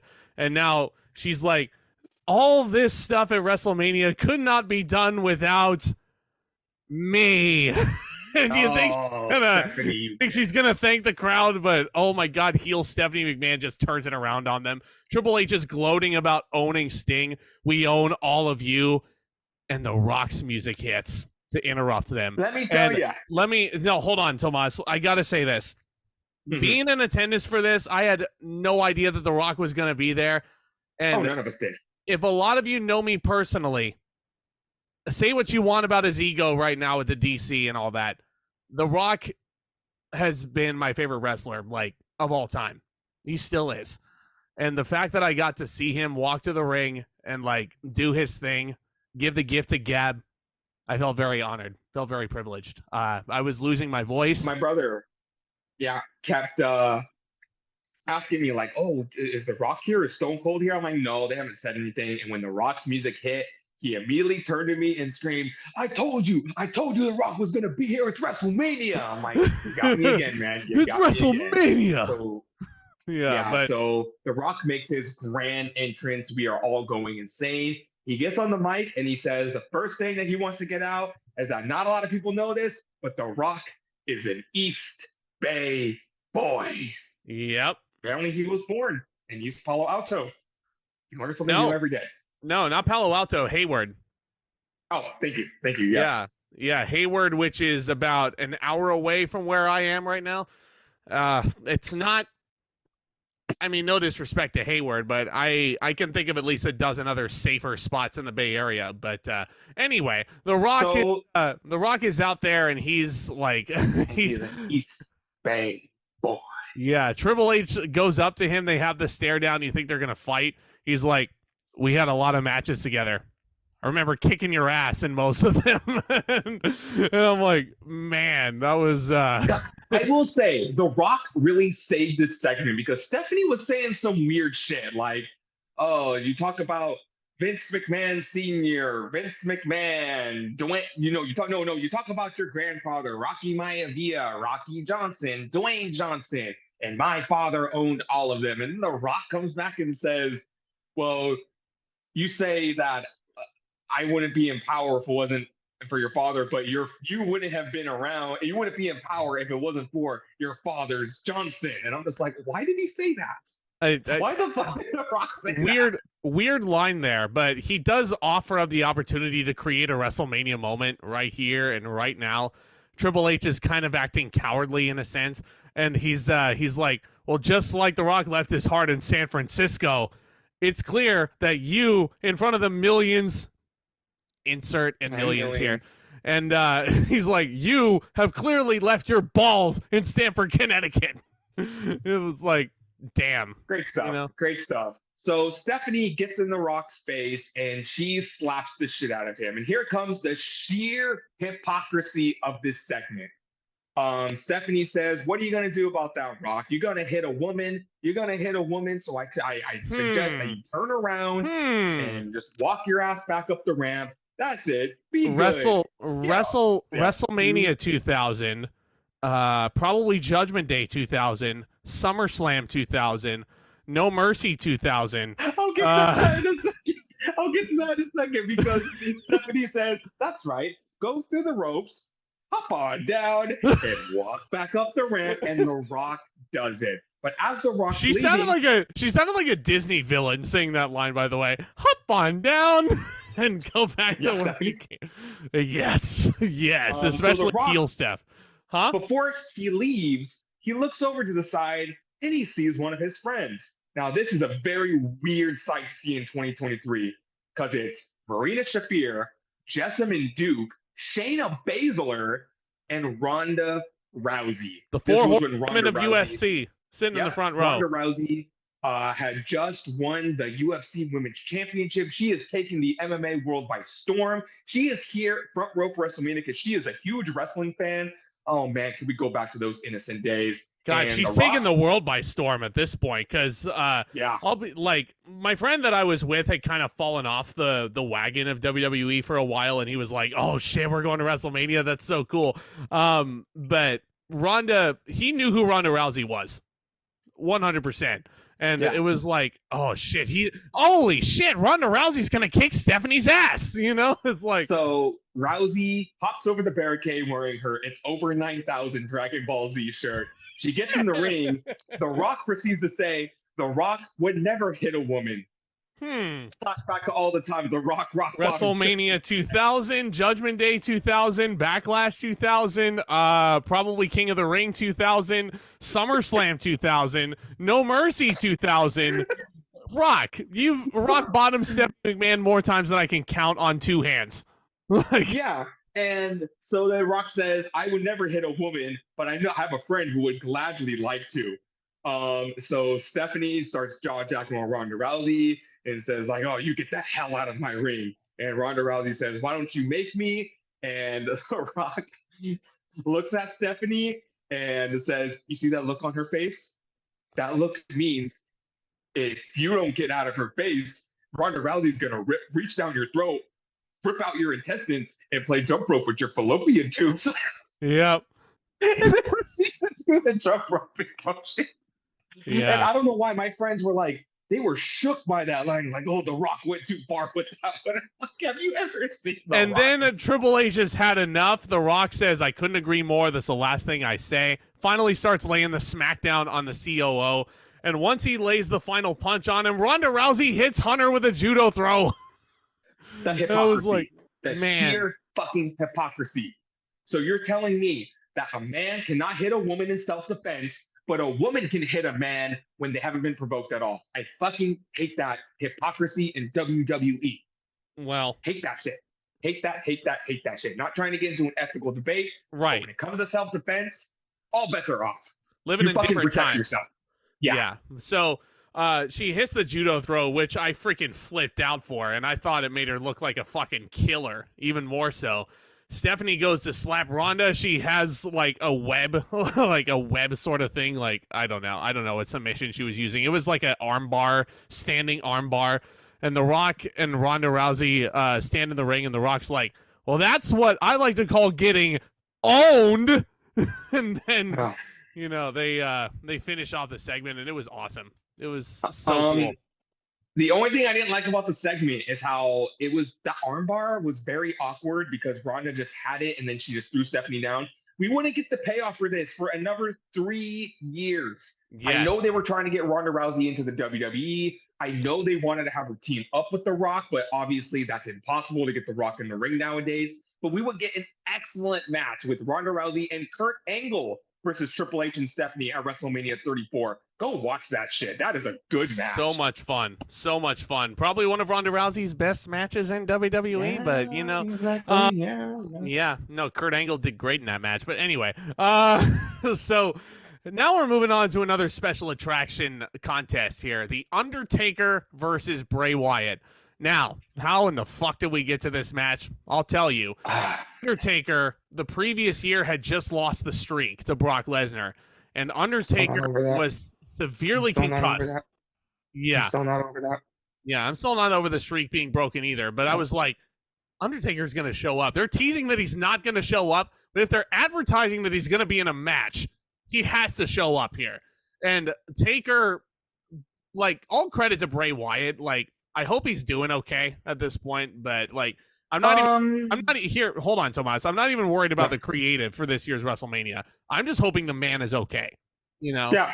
He's been through a lot these past few years. But Bray Wyatt, I'm going to give the man credit where it's due because he pretty much had to build this entire program, this entire feud, this whole match, had to build it up all by himself on free television.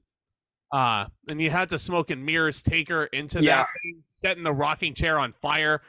Bray Wyatt comes out with scarecrows down the aisle. Before we get to the entrances, Bray Wyatt was at a very, very, very awkward point in his career. After he lost the feud to John Cena last year, up until this point, he didn't do anything. He was doing absolutely nothing. No The Moxley feud was horrible. Oh, fucking hated that. Fucking hated that. He had an excellent showing in the Royal Rumble, but there was like, he was literally just wandering in the abyss of creative. But only complaint I'll have with this build is you watch the video package, which is fucking awesome. That song they play in there is chills down your Johnny spine. Johnny Cash, man. I'm telling you. And then there was Darkness by Shaman's Harvest. That's another excellent song.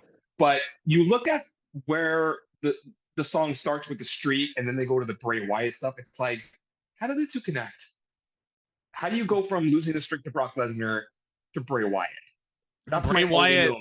Bray Wyatt is calling himself the new face of fear. And the only way he can truly be the real face of fear in WWE is if he goes through the dead man.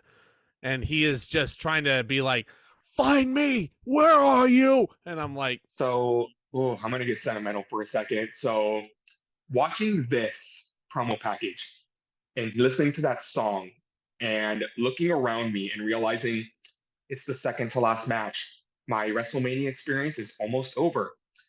It's just that feeling of euphoria that I'll never forget. And then when Undertaker says that line, "I'm not dead yet," it's like I became 8 years old all over again. Shivers down my spine. And then his shirt said, "Never summon the dead." And like the LEDs on the side that were going around during the entrances said, "Never summon the dead." And I'm like, you've done it now. You've gone and made a big mistake. You know? So it was after this WrestleMania that rewatching it, I was like, oh my God, Bray Wyatt's first theme song was such a banger. He comes out in these giant scarecrows that Wyatt is summoning to life. I actually knew one of them, believe it or not. That was a crazy revelation to find out. And that whole entrance was just absolutely amazing. Then I have been to a lot of house shows where I've seen The Undertaker wrestle. I've seen Undertaker show up after SmackDowns, but this was the first and only time I ever saw Undertaker full gimmick, full entrance, full effect, full everything. And it is, I don't care that it was still light outside. It was a sight to behold to see the Undertaker do his entrance. That's the funny thing about this position on the card, because I think Vince knew that the West Coast, you know, the sun doesn't go down until like 7 p.m. or something like that. So he's like, fuck it. We've waited long enough. It's dark enough. Go out there. Also, the sun finally started setting during that Rock segment, and it was beaming in my face the entire time. So that was the only time I got the full effect of the sun. But okay, when I first saw this match 8 years ago, I really didn't think nothing of it. I know apparently Bray Wyatt was working with a rolled ankle, with a sprained ankle, which sucks. Apparently he injured it the day of Mania, which is probably the most bad luck he could ever get in this case. But the commentators pointed something out. Two things. Number one, Michael Cole was saying, like, why is The Undertaker back? Is he here to prove he still got it? Is here to redeem himself? And then Jerry Lawler with the call that probably the most I've agreed with him ever. And that's, I don't care why The Undertaker's back. I'm just glad he's here at WrestleMania. Same. Yeah. Looks a lot better than he did last year. That's for sure. With the ministry beard and all that. It's like Taker looked so healthy compared to WrestleMania 30. It's crazy what a year of rest can do for you.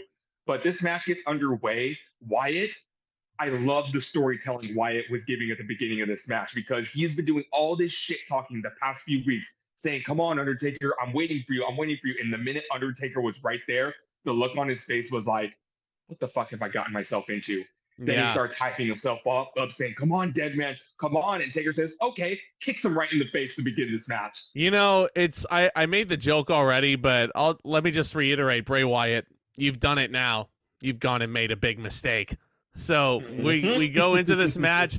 Taker is pulling out all the stops. He hits the old school, which I loved seeing that move. And I was like, I loved seeing Taker. You know, it was just, again, I felt very privileged to be in attendance for that match and everything like that. Even though it's not his most memorable Mania match by any stretch of the imagination, it was still passable enough given what he went through the previous year. I thought this match was very fun. I think Undertaker, again, was performing a lot better than he did the year prior. He's wearing the old school biker pants, which I really like. I got a kick out of that. They're doing their usual spots, and then 2005 Undertaker look. Yeah. Bray Wyatt is able to get the upper hand with that amazing running crossbody that he does from the ropes. He starts working on Taker's leg, I think, on the outside. I think Wyatt put the heat on Taker pretty well in this match. I don't remember this match having so many dramatic near falls, but it did, because near the It end, did. Taker hits a tombstone and Wyatt kicks out. Taker sold it brilliantly, and the fact that he was willing to give back and let Wyatt kick out of his finish, awesome stuff. But the most memorable spot, Bray Wyatt did a gimmick where he would do the spider crawl and he would be upside down and he would look as creepy as ever. He spider crawls towards the Undertaker, who sits up, and the crowd goes ballistic. Bray Wyatt literally melts into the canvas like, oh my god, I've just awoken a zombie here. One more tombstone. Match was okay. Taker wins, gets his redemption. 2 3/4, I would say. Maybe 3. I'm gonna give it 3 1/4. Looking back at this match was a lot better than I remember it being. And again, it was fun. It's an experience to see the Undertaker wrestle live in full gimmick. I think this feud and I think the dream match aspect would have been a lot better if Bray Wyatt was just booked better. Yeah. He wasn't. He was just booked like garbage. And they were just like, creepy cult leader, dead man. They go hand in hand, but good for Bray Wyatt. I'm glad he got this match. Good for Undertaker being able to kind of like redeem himself from the very terrible match he had the year prior. So this was a good semi. Could have been better if A, they got more time, and B, if Wyatt wasn't hurt. That really hindered this match. And this was technically our first exposure to the pyro, because Taker does the pose and the sun's gone down. The pyro is going to look a lot better here. But okay, for the longest time, this next match, Tomas, I've been going to live events a lot. This held the title until a few weeks ago of my favorite match I've ever seen live. Yeah, this one is quite the controversial match indeed. It is Roman Reigns, the winner of the 2015 Royal Rumble, challenging Brock Lesnar for the WWE World Heavyweight Championship. I'm still mad about that. How the hell did we get here? I'm not going to go into every single detail because that would be a 3-hour-long video essay. But Roman Reigns was basically picked to be the next guy, the next top star of WWE after splitting off from the Shield. Good look, all right promos. And I mean, promos. Hold on. I will get to that. Decent on the mic when he first split off, and pretty decent in the ring. Unfortunately, Roman Reigns would go down to injury, and an emergency injury that would kind of sideline his feud with Seth Rollins. Reigns would return in December of 2014 to help John Cena defeat Seth Rollins in a table match. And then afterward, Reigns cuts a promo backstage. He forgets his lines. And the minute that happened, I was like, oh, man. This is not the tribal chief that we know nowadays. This is green as grass. Roman Reigns being thrust into the main event because of his pretty boy looks. He was... Okay. Thrust into the main event of WrestleMania. It's almost like you're giving the keys to a brand spanking new Ferrari to a brand new 16-year-old driver who had just gotten their license. You want to go into analogies? If we are the fans, we are a little toddler in our high chair refusing to eat our lunch. And Vince McMahon has the spoonful of Roman Reigns. And he's saying this time, because last year we were able to change his mind. This time he's saying, you're going to eat your mushy peas and you're going to fucking like it, because he's not changing his mind this time. He's going full throttle with Brock Lesnar and Roman Reigns for the championship. And the build to this match was fucking awful. We were scared. We didn't know what was going to go through. We were all just terrified that Roman Reigns is going to defeat Lesnar. Lesnar had held the championship since the summertime, and he's been holding the title hostage with the exception of a couple of title defenses here and there. And I will say I was very nervous going into this match. Some positives before we get into the match. The entrances were fucking awesome. Roman Reigns was making his way through the crowd. He had to be flanked by like 4 or 5 security guards. That fan actively tried to grab Roman Reigns during his entrance. And you can see the head security guard just shoving people off to keep, say what you want about Roman Reigns this time, but don't put your hands on him. That's fucked up.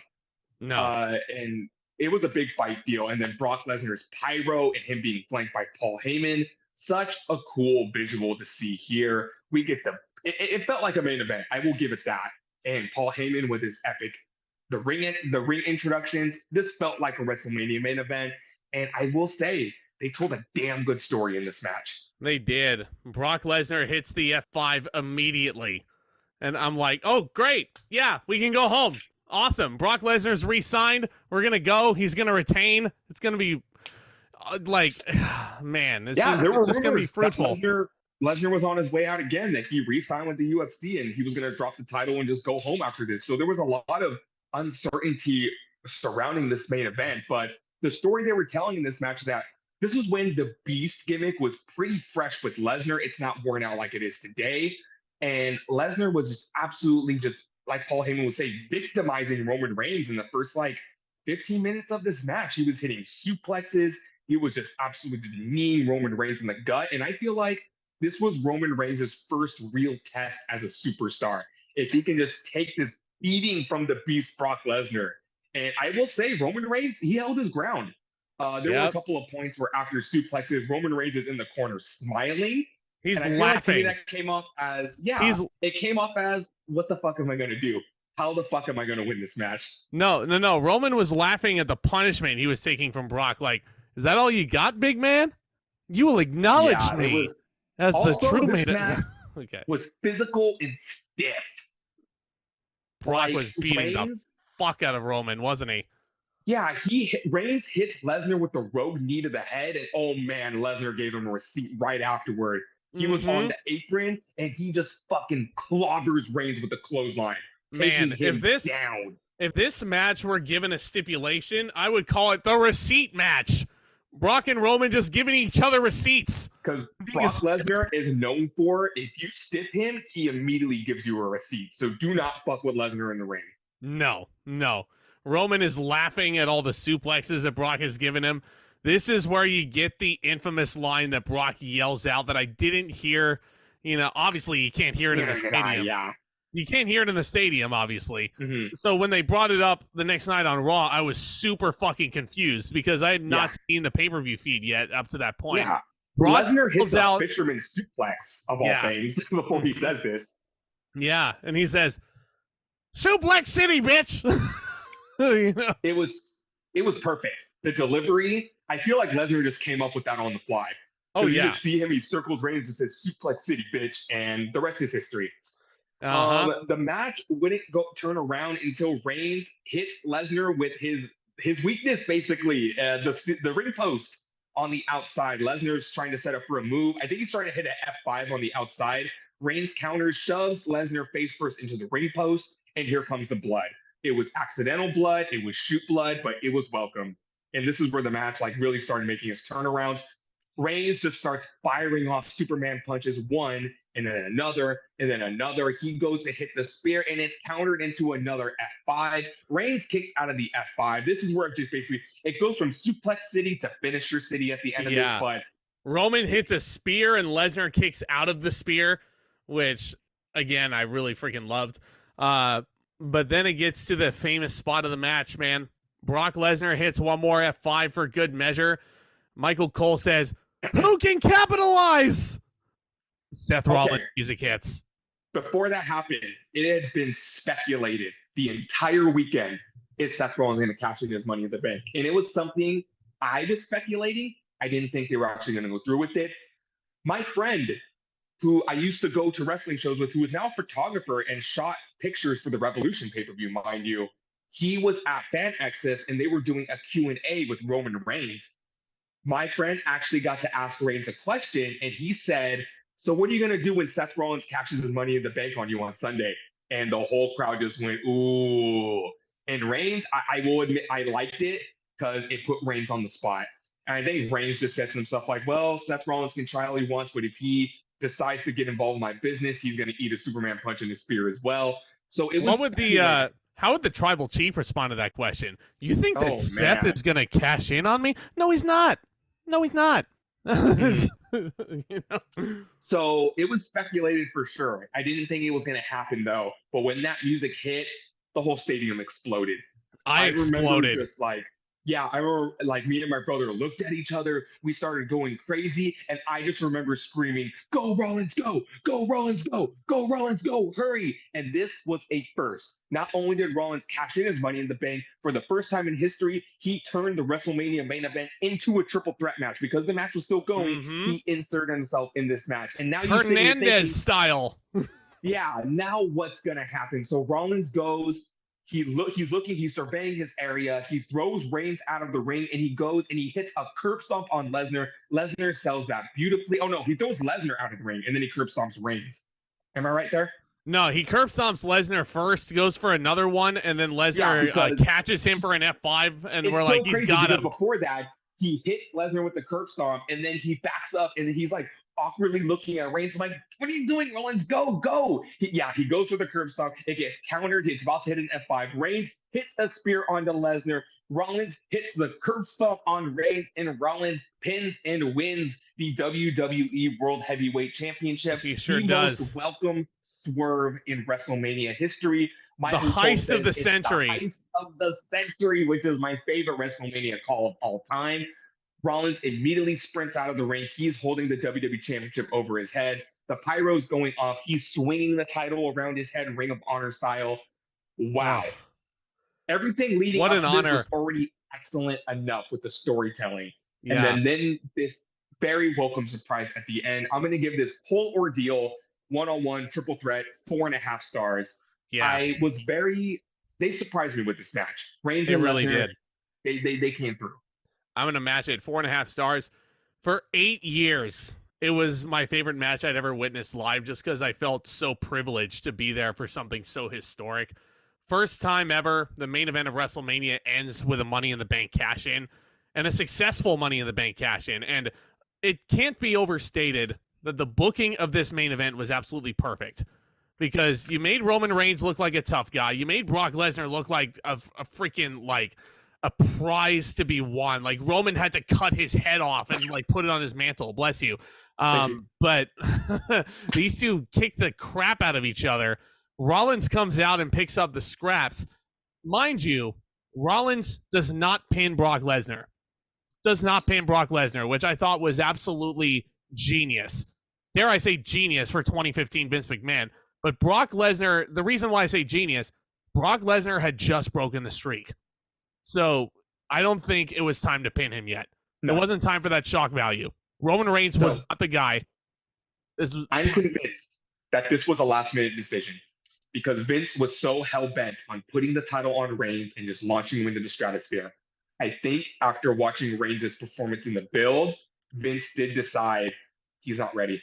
As much as he wants him to be ready, he's not ready because I want you to look at the aftermath of WrestleMania. Reigns did not challenge Rollins for the WWE Championship. He went into a feud with the Big Show. Yeah, sure, he was in a Fatal 4 match at Payback for the title, but then after that, he was in mid-card feuds for the rest of the year. So I feel like that was Vince saying, you know what? He was stuck in a Bray Wyatt feud through the summer. Yeah, it's like, you know what? Vince admitted that he was wrong again, said he's not ready. We're going to, not put him in developmental, but like we need to notch him down a little, make him work with some mid-card guys. Unfortunately, this would continue to be a trend for the next 4 years until they finally hit their bread and butter with Roman Reigns. But this was quite the experience. This was the most things that are engraved in my mind forever. Rollins' theme song at the time, the pyro, and then just the high that I was on after this for the next, I'm not kidding, 6 months. I was riding that WrestleMania high for a very long time. Me too, man. Rollins holding the title aloft, running away like a scalded dog, pulling the heist of the century. It was an honor. It was one of the greatest nights of my life. And I can't wait to experience WrestleMania all over again. Yeah, and then on my way out, I looked at the merch stand, and I saw that John Cena's United States Championship t-shirt was available. With the very little money I had left in my bank account, I said, I fucking have to. And I bought that shirt. And yeah, that was the end of my WrestleMania experience. Again, can't wait to do it all again. I'm gonna get a lot of heat for this. I'm gonna give this a 9.5 out of 10. Same. I'm biased. I'm biased. It was so much fun, and it's one of the greatest memories. And you know what? I hope that memory gets topped. It's a top three WrestleMania of all time for me, just behind 17 and 19. I think it's probably the most consistent WrestleMania of all time. And oh man, I don't know. It's hard for 39 to top this one, I think. But I mean, I'm stoked to be there. I hope it does too. I think this is the most important WrestleMania of all time coming up because Triple H, head of creative, he's booked such a great show filled with long-term booking all throughout. There's like at least half the card. I'm like, this could steal the whole weekend. This could really steal the whole weekend. You know? And we already know that John Cena and Austin Theory for the United States Championship is opening our show. So it's going to be crazy from off the bat. Again, we will be at WrestleCon. We will be at Ring of Honor Supercard of Honor. We will be at both nights of WrestleMania. Zack will be at NXT Stand and Deliver. So if you're in the area, say what's up. We are ready. We are, my God, 3 more days of work to survive. And we're off to the races. 3 more days of work to survive for me. This video will probably be uploaded by the time we're already in Los Angeles. So if you see us in the area, say what's up. We would be happy to hang out with you guys for a bit. But hit that subscribe button. Hit that thumbs up as well. This was a lot of fun. Let the fun commence, my friend. Commence that back talk as well. See you guys soon.